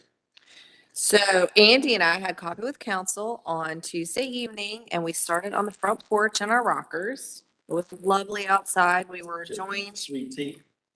No, coffee. It's coffee with council, Joe. We were visited by a Boy Scout that probably lives in Waxhaw. Because his dad said that they've been trying to get up with the Waxhaw council and have had zero luck. He goes to Cuthbertson High School. I'm not exactly sure where he lives, but I suggested getting with the Yeah, Waxhaw. Waxhaw. But anyway, he came in, he's trying to earn a merit badge, so he needed to come in and talk to local, yes. And so he brought an issue that he thought was important, and that was the terrible intersection at Bonds Grove Road and Waxhaw Marvin Road. So we talked about that, and he actually did not come with just the problem. He came with 3 possible solutions, which I was like, I need more of that in my life. Come with solutions. If you're complaining about something, come with some solutions. So he did, 2 of which, the roundabout, stoplight, lowering the speed limit. But then he came up with one that we hadn't thought about yet, and it's seeing if we can extend the school zone to incorporate that corner to slow down the speed right there. Now, I don't know who we talked to about that. I don't know if that's DOT/the school board, but that would be an option to at least get it slower right there. Especially for at least 4 hours of the day Yeah. during the school times, because the middle school and the high school both use that intersection as they release buses, Yep. so. So it was a good idea. So, which, Andy and I looked at each other, we're like, we hadn't thought of that. That's a good idea. Yeah, that was. So maybe we can at least, look into that and see what we can do. And then they were supposed to email me with their contact information. So if we do get some. Where does it start on the other side? Where does it end now? I'm not sure. I haven't looked. Because I know you got, the elementary school there. Yeah. So it's before that, maybe right before the Marvin, that. It's probably right in the creek there. It out. The buses come out there. Just talking about annexing, chimneys. The town, It's gotta be- the whole town of the chimneys. The whole town of the chimneys. So just before chimneys, I would imagine Nesbit. It's right after. And I think it goes just beyond the bus driveway there by the creek. But people need to be slowing down before they hit the bus driveway. So anyway, so if we can talk to DOT and find out who's in charge of making those decisions, I think that would be a great option for a short term, at least slowing down things right there. Did you get this kid's number? You gonna follow up with him? I gave him my card along with his father, and they were supposed to send me their contact information. His name was Elliot. Yes, and I told him, we talked about because he's got to figure out an Eagle Scout project. 'Cause Yes, He's so at we that told him. age. So what we talked about was what Heather discussed was this morning about getting a program going in, because he's a student there. You can do a club. He can do a club. And we talked about him doing a club on local government at Cuthbertson High School So I made some contacts at the groundbreaking, a couple of their commissioners. And I told him I would try to get him in front of one or two of their commissioners to get a program like that going for Cuthbertson. So, and then we had, the Rose family come in and sit down and talk to us, and we updated them on multiple topics, and invited them to come to the fall town hall meeting. Not least of which was the roundabout. Yeah, They wanted we to talked add about the attention roundabout a lot. that. So, and that was it. Okay. Anything else? Nope. Thank you. No, no. Reports and updates. Thank you. Manager's report, what you got? She's got a lot, apparently. Have a lot. She's got a big old stack of paper. A couple of things. I don't have my, I didn't have my Number one, mic on. I have my mic on. Now you do, okay. Manager's report for the record. The storm that's approaching. That We are now under a tropical storm warning. I thought So- it was flood watch. Tell by looking at the trees. So just letting you know, we're now under officially, yes, in Martin, tropical storm warning. So everybody can see and know. We'll issue an update probably today for residents, either today or tomorrow morning. Basically letting them know how solid waste collection will go. As you know, that, the typical standards are, there's a certain amount of cubic feet. I think it's eight cubic feet that you could bring to your curb and we would pick it up. That will potentially increase if residents need it. The rules will still remain the same as far as the diameter and the length of the limbs, but the allowance for more would be possible if storm debris happens. So we've got that taken care of. We also have reached out to get a vendor in place to remove trees if they fall on the road. So we've got all that in the works. We are working right now to figure out a dedicated line if residents need to call in to report a downed tree limb or something that may be blocking road access. We obviously encourage residents to call 911 if it's an emergency, but we do want to try to establish a dedicated line so that we have, if anyone has any questions. We'll monitor that here locally via having the phone forwarded to one of us so that we can answer it and answer those calls. You gonna take that, Derek? I am. You gonna take that?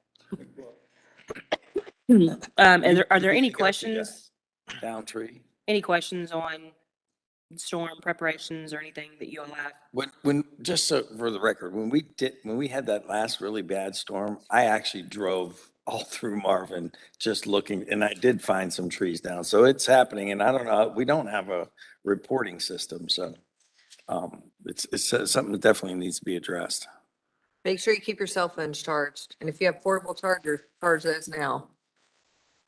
I have a generator in case anyone needs. Boy, we can always come here to Village Hall. You can come here, or you can come to my house. Any questions y'all have on the storm? in Jamie, general? I'll see you over Okay. there. I'll be there.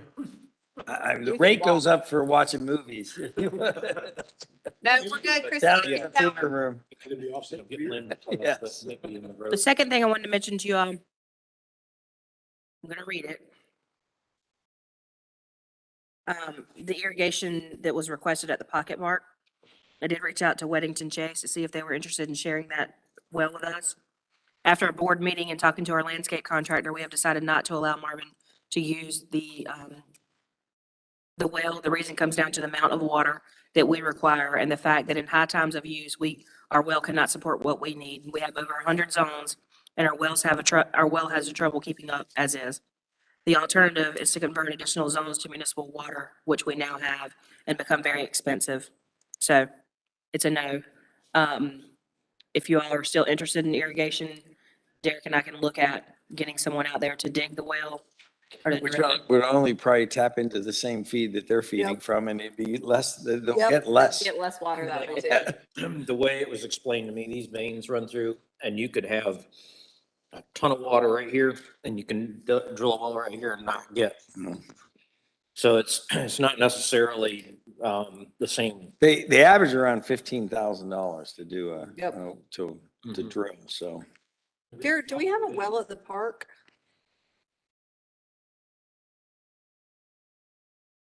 It's not what they hit water. They have to go past that and get into bedrock. So when they set the pipe, it doesn't move. So it So it's beyond the bedrock? No, it's beyond, the water is beyond the water. Oh. When you get water, then that stuff, they keep going when you get bedrock, so the pipe will sit in bedrock. I see. But if we're gonna have a nice manicured park over there, we have to have water. I mean, there's just no getting around it. Does Publix have a water source Yeah, county water. for irrigation? I have no clue. I can ask. Let's find out. Maybe Publix dug a well. Do they even have? I don't know. That's what I'm asking. I don't know. That's what I'm And it's asking. all parking lot. I mean, it's all I mean, parking. they have some stuff. Well, so a water tap for the county is what, $5,000? I have to look at their fee schedule. I'm not sure. Here it was 30,000. Yeah, well, I think. a What about an residential- irrigation tap? I That's gonna think be a cheaper. residential or irrigation tap is $5,000, if I'm not mistaken, last I heard. And then if we're watering, We can't be using that much water for that little, it's an acre. well, so on an annual budget, are we spending $1,000 a year watering that water? So if we've got an initial investment of 5,000 and we're spending $1,000 a year, how long does it take us to get to 15,000 for a well? 10 Well, you years. still gotta do the irrigation. There's the irrigation already there. No, I mean, we gotta do the irrigation either way, but what I'm saying is water source. So if you're looking at it, But by the long term, once everything's pretty well established, you're not watering as much as you are. you're just gonna have to water turf. Wherever you have turf, you have to water that that's just a given. But I think that, truthfully, number one, responsibly, a well, and number two, long-term cost, I think a well is gonna service, because a pump's gonna last you at least 20 years before you have to do any maintenance on it. And then it's only a pump, which is a couple $100. Mine didn't Or last maybe that long. $1,000 every 20 years to do maintenance on it. So I think did. well is probably gonna be the most economical way of doing it. Okay, So my suggestion is have. So find out, well, let's get some costs for it. we're gonna reach out to Publix or no? Do you want? Yeah, ask Publix, see if they have one, Okay. because it's still, I mean, it Maybe if they have a well. could be we a don't- viable option. But Okay, so we can go ahead and venture to say that it's going to cost the same that it did here, which was $15,000 to $17,000. I think it was actually 17,000. So if you are interested, we could go ahead and pursue that route. they went extra deep here though to find water, so there's no guarantee it's necessarily gonna cost that much, but it could. So it could be somewhere between the $12,000 and $17,000 That's right. price tag. That's, Well, that's mean- something I wanna work on, but it Do we have doesn't electric? necessarily have to Do we happen have electric over there? until. No.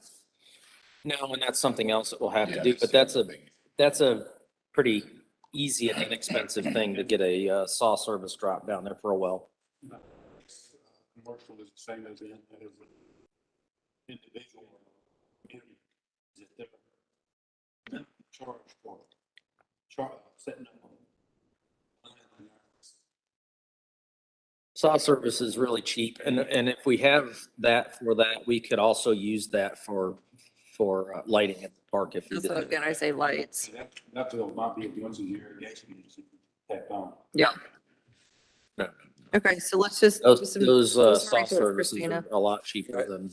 Listen, we're not gonna plan anything this year because we don't have anything to water it with, so it may be something that we budget just to pull the trigger in July in the next year's budget. So you have time to get some information. Yeah. So y'all want us to look at well and electric and put it in Well, the next year? electric and irrigation. Put it in the next year's budget. Yeah. Okay. But let's get the information so we're ready to pull the trigger and have the contract ready to go so that we can do that in July. Start prepping the ground so we can plant in the fall. Yes, that's a really good plan. Get all the dirt work done in summer and then plant in the fall. Well, just for sake of trying to balance out other projects that are going on right now, we probably will bring this back in December. That's fine. okay with you guys? December, January, that's fine. Kim, that's why you're the PRG liaison. That's right. Because you're right on top of it. That's right. And maybe even talk to our water saver irrigation fella. Maybe we can do a bulk. Okay. Is there anything else? I'll mention it. Yes. Yeah, she's got more here. Yeah, but- She's got this big packet of information I So keep waiting that's- for. Pass around is, excuse me. Pass around is the master plan proposal. At the last council meeting, we had looked at a couple of different proposals for the parks master plan. This is basically them looking at the entire scope of our parks, space, facilities, what we're currently doing with that space, and then offering some suggestions. This scope is basically what we have negotiated the project down to. I just wanted to make sure y'all had an opportunity to look at this and review exactly what it is they're doing. We have been in communication with them for probably the last 2 weeks and ironing out the specific details. We're ready to pull the trigger. We've got it down to approximately $60,000, which is right in line with what we all had agreed upon. I think we had said 50 and then 15 for grant writing. So we're right there in line. What they're gonna do is put together the comprehensive plan. You guys should see that in November, December timeframe. And then from that plan, you will select which park you want to go with for the Part F application. Meaning this Village Center Park that we're gonna do or Marvin Eford Park. From there, they'll put together a site-specific plan. They will be much more involved in detail than just a regular like overview plan. Excuse me. The presentation or the proposal is here in front of you. I know you haven't had a chance to review it, but just asking you to look it over the next couple of days and make sure you don't have any questions or anything. We will go ahead and proceed with this proposal unless there's major objections in the next couple of days, but really just wanted to pass it out to you guys so that you understood the scope of the project. Tell me what you said again about site-specific plan. Sorry. So they're going to look at, so basically they're going to look at all of our park space first and they're going to say, okay, this is what you have at Marvin Eford. They're going to do a comprehensive plan that basically says these are the things that you can do.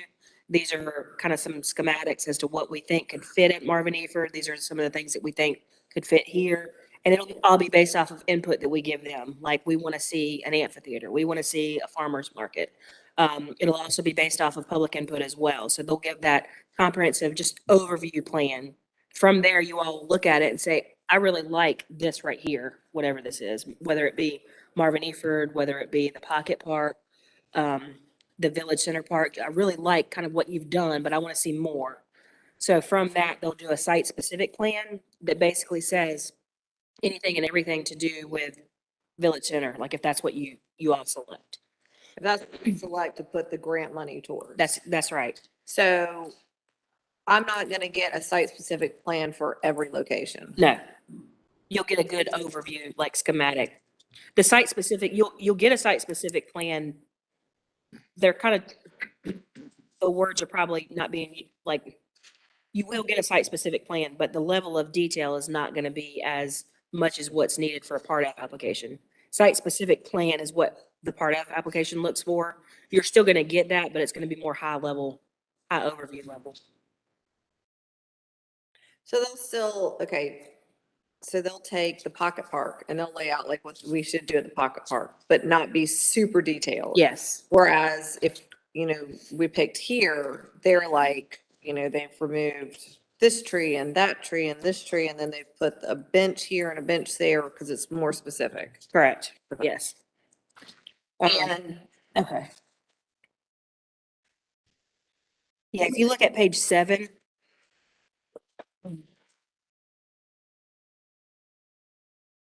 This says that he's given us 2 site specifics, but I think it's really supposed to be 1. But they're gonna focus on 2 plans for each site selected. But that goes over what's detailed on the site specific. okay, and they feel good about having this to us and the grant written for the deadline in the spring?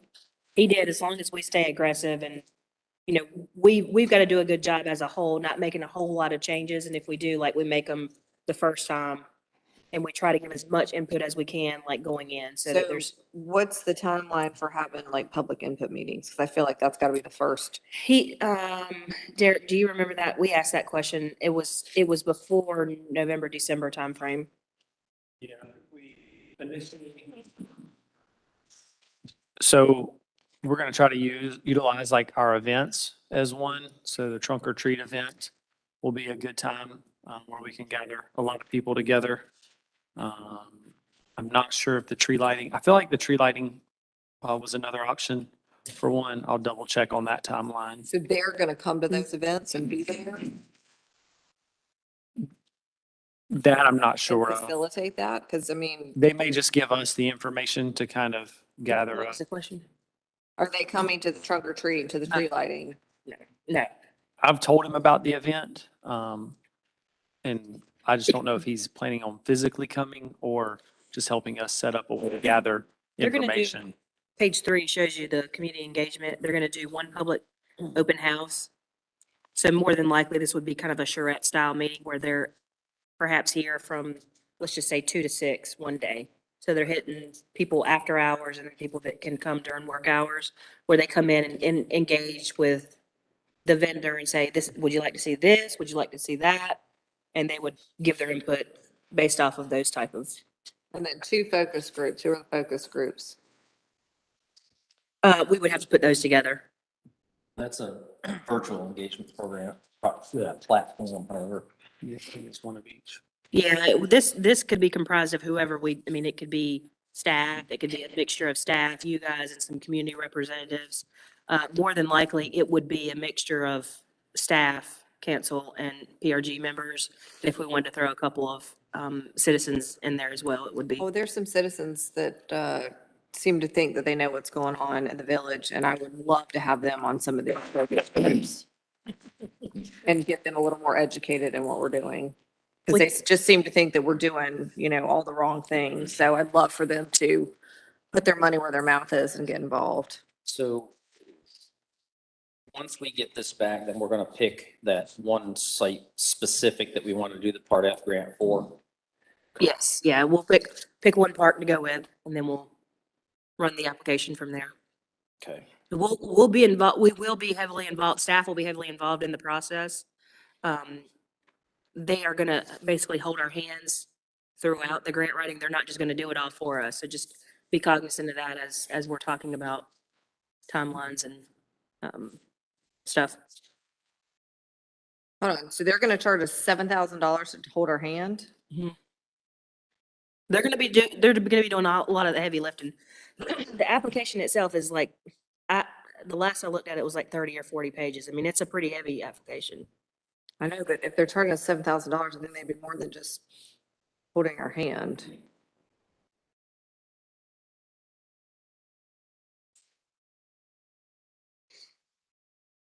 No, yes, maybe so. I mean, I told him that we would do as much as we can on our end to save on the cost. So if y'all want them to write the whole application, we'll be more than glad to ask them that, but it is gonna cost more.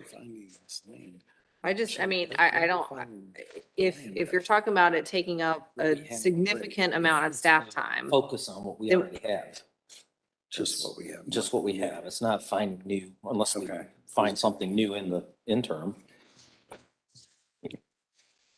You got some land somewhere you got in your back pocket? Did you want to throw it here? That's what I'm asking. I mean, we're spending all this money for this, but I get it with because we're trying to get a grant. Getting we get more than we're spending. Can I finish? But you two were having a side conversation. I was asking a question. Just a side note, just to make sure there was something that we weren't purchasing that I didn't know about. Go ahead. You sure? Okay. So if it's gonna take a significant amount of staff time, so we need to figure out how much that cost is versus just paying them to do it. Because if it's gonna take up 30 hours of Jamie's time and 30 hours of Jill's time and 30 hours of Derek's time and 30 hours of Hunter's time and 30 hours of your time, that's a lot of money. And instead of doing that and pulling you guys off of something and stressing you out, just pay them to do it. Okay, we can ask them.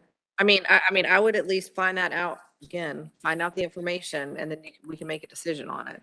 But if it's really gonna be like a lot of like staff time, I don't know that it's worth pulling you guys off of it and trying to get you guys to do it.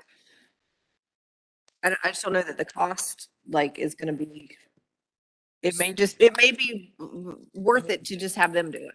So I'll ask them. We do have some wiggle room in here. I mean, they're charging us on an hourly rate for the grant writing anyways. The total fee they've got estimated here is $60,000, $59,070.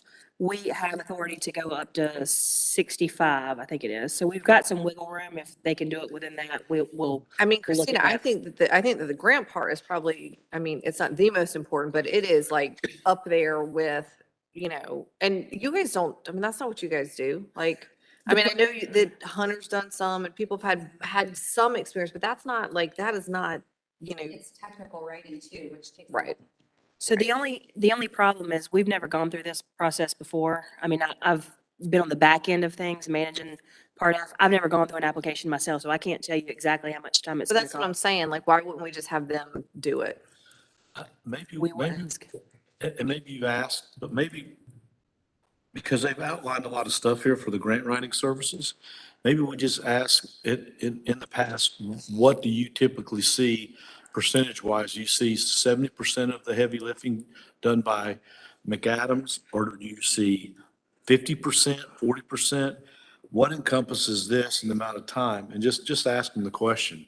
Because it may be that we could still stay with the 7, because when you say we can go up to, I don't want to give them the notion or the thought that we can go up to something. Right. I'd rather keep it within what we have now, squeeze the balloon somewhere back here where maybe there's some wiggle room back here, but this is the most important part. And Well, and that's you, just, and you said that we also then have them on an hourly basis. So then if we need an extra 10 hours for them to do it, then we just pay them the extra 10 hours and you guys aren't like, Much as it may want. I don't It, know. it is gonna require staff time period, so regardless. Right, but if we can minimize that, Yeah.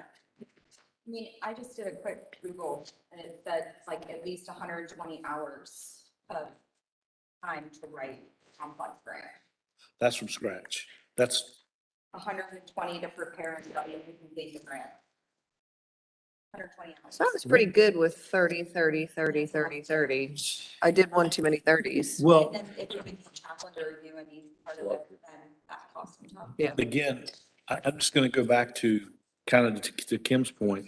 They're the experts in doing this. I don't want to take a chance because sometimes you only get one bite of the apple. So I don't want to take a chance on giving them, providing them information is one thing and having them write it and do the technical portion of it, the technical writing portion of it. But I don't want us to be shot down because something we did. And We're not planning on doing much of the technical at all. It's gonna be a matter of putting stuff together, like they're gonna request a lot of documentation from such and such minutes, from such and such community involvement, like a lot of the kind of administrative stuff. We're not doing much of the technical Okay. at all. So I mean, that's stuff you guys are gonna have to do, like you said. And I get the fact that like you guys are gonna have to be involved at some point. But if we can just minimize that and take that off your plate, then I'd rather let them do it. I think at the end of the day, I think we're fine. I think Derek and I can handle it.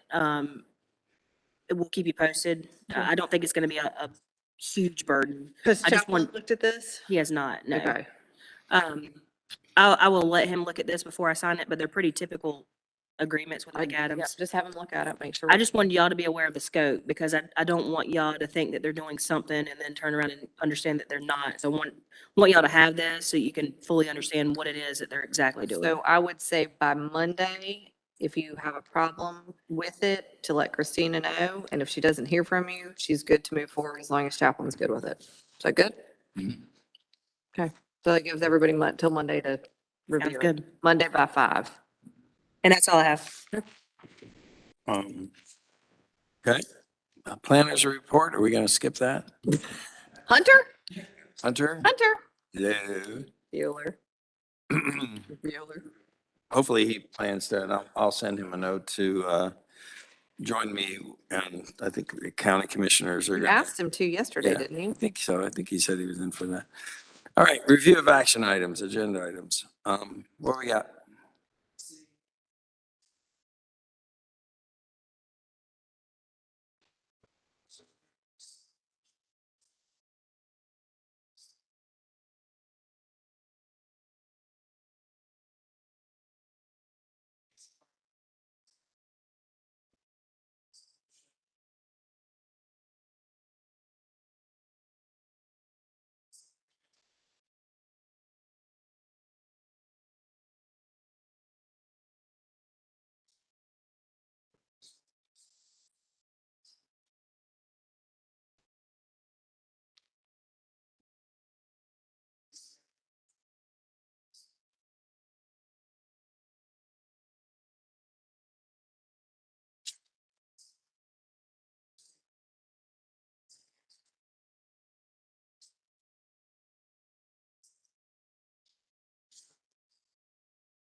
report any of that, but to encompass the Bonds Grove, Waxaw Marvin intersection. See, Christina will get pricing for well and electric and to check with, are we still checking with Publix? Mm-hmm. Okay, see if we can tap into theirs. And she said she had an update on that December or January. And Christina and Derek will look into the cost for additional hours for McAdams to write the whole Part F application. I think that was most of it. If I could add, and maybe a staff member or someone that could send out the information to Principal Eversole and just copy me on that to he's the principal for Coffee with Kids in November. He's all about promoting it. Which principal, which school? Marvin Ridge Middle. Middle School. Just a notification. I think we had a flyer out on the front place there. So I don't have that information in front of me, but if we can send him saying, hey, would like to, have you promote our, government with the kids like we talked about earlier, and just copying me on it, because he and I talked about it. He just said, send me an email, what you have, when it is. He will promote it in school, and maybe we can have a good deal. Kids show up for that. So if we could add that. All right. And we, just to make sure, for sure, we've got a notice sent out, because I think most of us are gonna show up for that, so. Yes, there'll be a potential forum notice for the Kids with Council. Okay. Yeah, I got that handled, no worries. And if he has any questions, just give him my phone number and stuff in that email. Feel free to put my cell phone, because I don't think he has my cell phone, and I don't have his contact information other than his email is public information. So anything else? Ongoing action items? Okay, you ready? I'm ready Oh, to go. boy. No, there's not that much. Andy, have you found out how much the papers are gonna be? No, I have not done anything with that. I've been bogged down with a bunch of other stuff, but I will get that done. No excuses, just yes or no. Yes, Mom. I'm getting kicked because. Christina, execute contract with Pyro. Them to give me their executed version back, but I've done it on my end. I'm just- Okay. McAdams, no. Precision Painting, Yes. S. Preston Douglas, these are all yours. Yes. Creative Home Media, Yes. Interlocal Agreement with Union County. No, that's not been done. Okay. That's probably not. I don't know what interlocal agreement is. It's the 25,000 in transportation funds. Oh, no, that's not been done. Okay. All right, that's it. Well, Oh. we put one on a few months ago, putting concrete around some stop signs over here. Oh, Christina. Stop, the concrete around the stop signs. Thought that was done. What stop signs are you referring to? There's street sign and stop sign in my neighborhood. There's one where home. Somebody come, Marvin Creek, somebody come. Street. We had a work order for that. I thought it's been submitted as complete. Concrete on the signs? Oh, in the hole, there's signs that like this that name different ones. Because there's nothing in there. They put them down there with this. They didn't even tamp the dirt down. They just stuck them down the hole. And then the wind blows them and then the holes get bigger. Generally speaking, they pile drive street posts into the ground. There's no concrete in them. They dug a hole and they dropped them in. I got it. Just two. All right, so Austin, let's add that to follow up with, at least on, for the action item list. So you might want to just check, Derek, because it was a work order issued on 6/30. It says Amber Meadows Sign Stable, and it was completed on August. Okay. Sorry, 8/9. That was replacing some of the signs that were missing, like the pedestrian crossing and the arrows.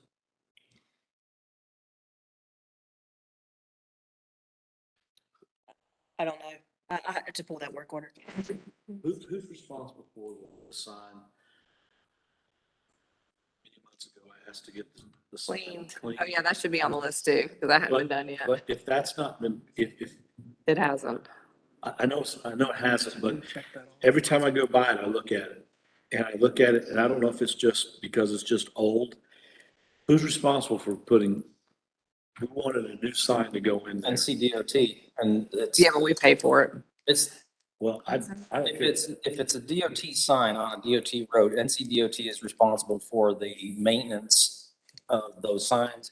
And I forget who, Tommy would have the number, but there's a local division that is out of Albemarle, I believe it is, that does all the signs for us, like a big thing. It's like, I had, somebody run over one of the signs in front of my house and, they went and replaced it. They're responsible for all the signs. That's all they do. That one crew just fix the signs. But is it a Marvin sign, like Marvin city limits? Yeah, it just is like, you know, you go into any town, it says Marvin, population, whatever. or- That's Yeah. us. That's us. Is that us? That's Okay. us. Okay. Where's that at? As soon as you cross over the bridge on Barton Road. I remember talking about this. Before fire. It was, Yeah. it was in the June work session, Yeah, yeah. because I was You know, on the there's phone. some kind of electrical station or something there to the left, as soon as you cross that, but it just looks. it Oh, just yeah. The really- welcome to Marvin sign on Marvin Road. That was the one that I think you had mentioned you wanted it cleaned. Yep. Yeah. And the I don't know, now that I've gone by it. I'm not even sure if it's looked at dirty. it, It I could be don't just know- rusted. I don't know that it's dirty, I don't know. It may that just might be old and we need a but new one. We start some new one, it just looks. Wasn't that part of the wayfinding? Yeah, that's part of the way. No, not yet. It's the same thing. But yeah, well, yeah, the wayfinding. Signs? Yeah. Wayfinding? I thought that's what. So we may need to wait if it just needs to be cleaned. So we actually did clean that sign back on July 30th. Why don't we just look into getting new ones and starting afresh Well, with a because if we're brighter, gonna do cleaner? wayfinding and branding, we may want to wait. Yep, because that was in that umbrella, I thought. Huh? Those are just the states, those are the standardized states, age signs. for- But No, that- the it's like brand, the brand may differ. We're saying put that, and lump that We in can under lump that in, budget. Replace it instead of, and then we'll have it branded nicely. Yeah, so our guys went out and did it in July. Okay. So. All right, they didn't use a good enough scrub brush, or it's really old, one or the other. Well, I'm not.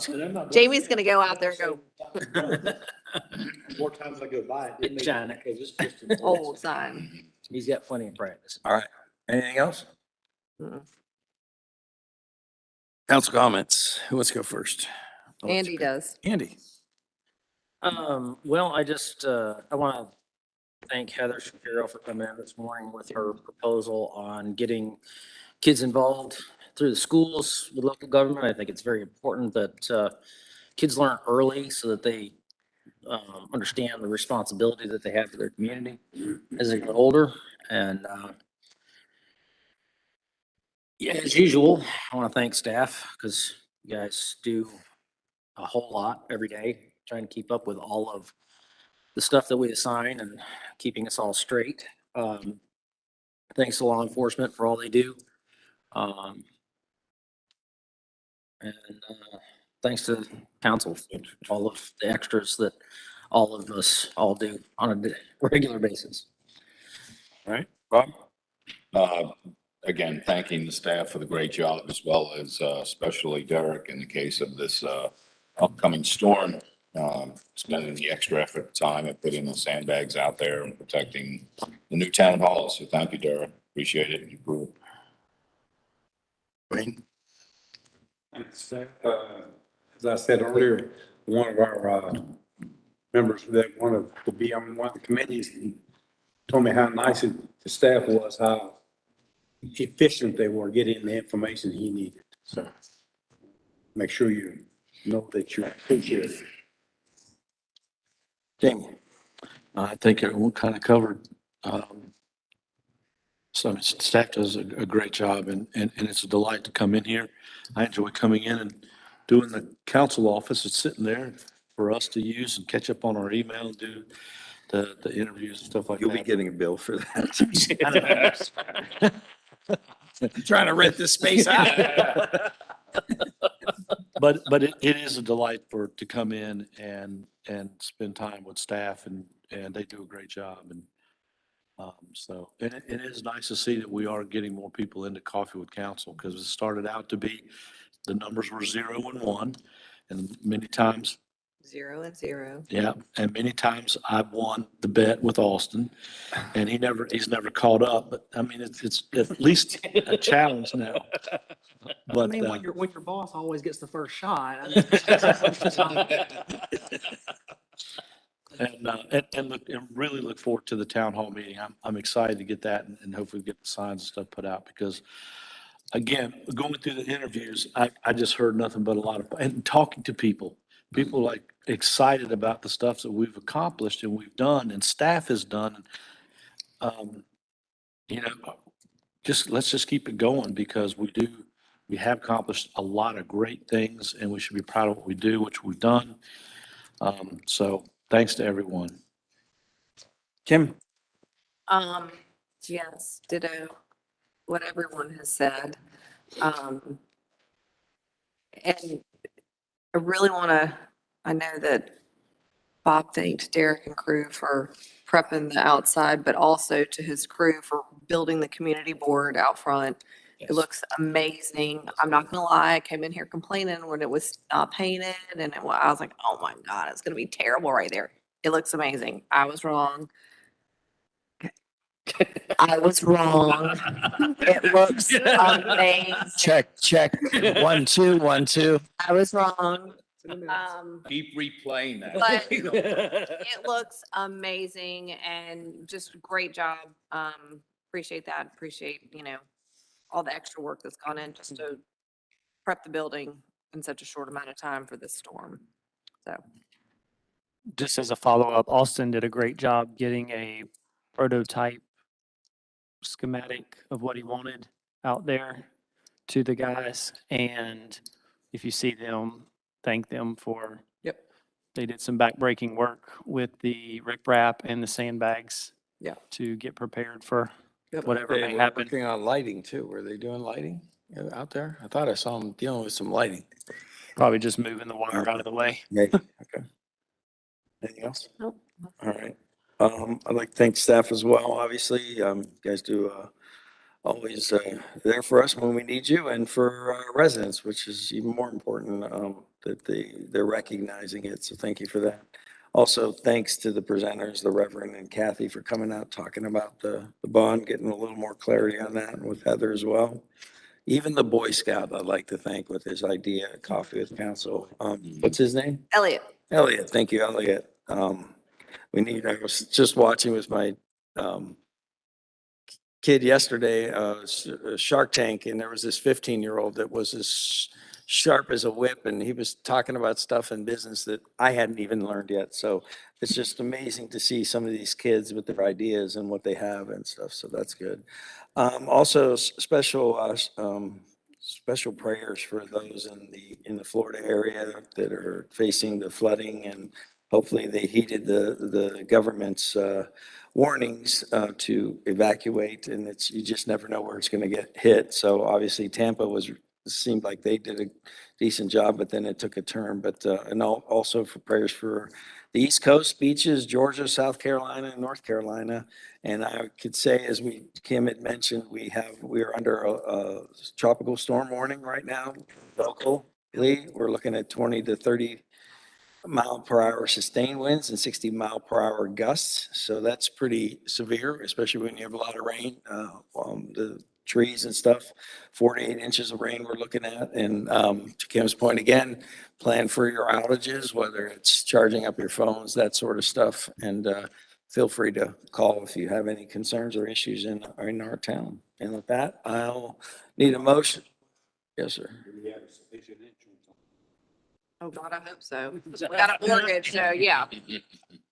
And do we have cots? Christina's got a bed in her closet. All right, so This makes a pretty comfy shelter. I'm gonna make a motion to move into closed session pursuant to NCGS 143-318.11A13. Keep going.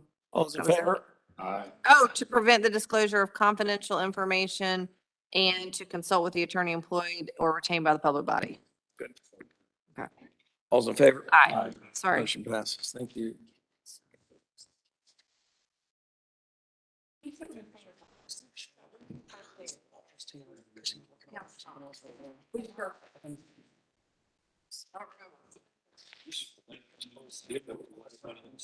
Then you started talking about something, and then you started talking about something else.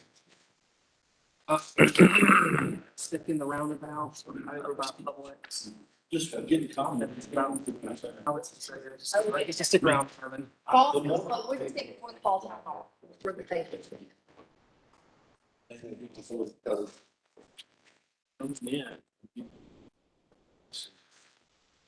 You said something that triggered something I wanted to say. Well, I think we are making, we're making a lot of, people are aware of what we're doing. I don't feel that I have a negativity. There's like 5 people that are being negative. That's why I don't necessarily think we need to mention and regurgitate everything that comes up that's a Not all the negative. negative stuff, Yeah. no, I agree. Well, let our guy, here's what your Marvin partner. Had a couple people. I got a suggestion for that. Marvin dropped the F-bomb again. Marvin. Marvin. He's gonna not let me through.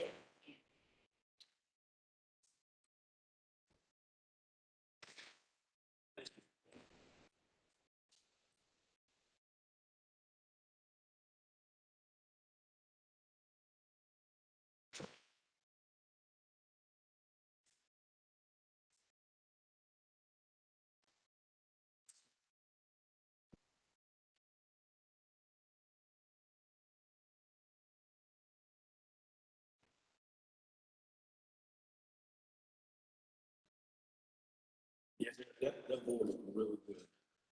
That information, somebody just stop in and see. They go,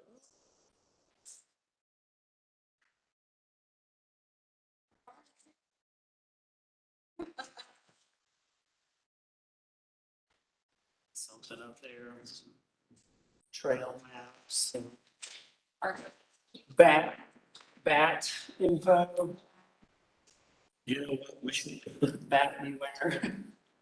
at the bar, we should do a thing that says snake identifier, because I know they got them out there.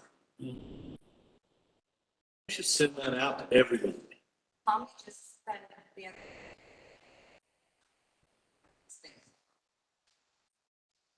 So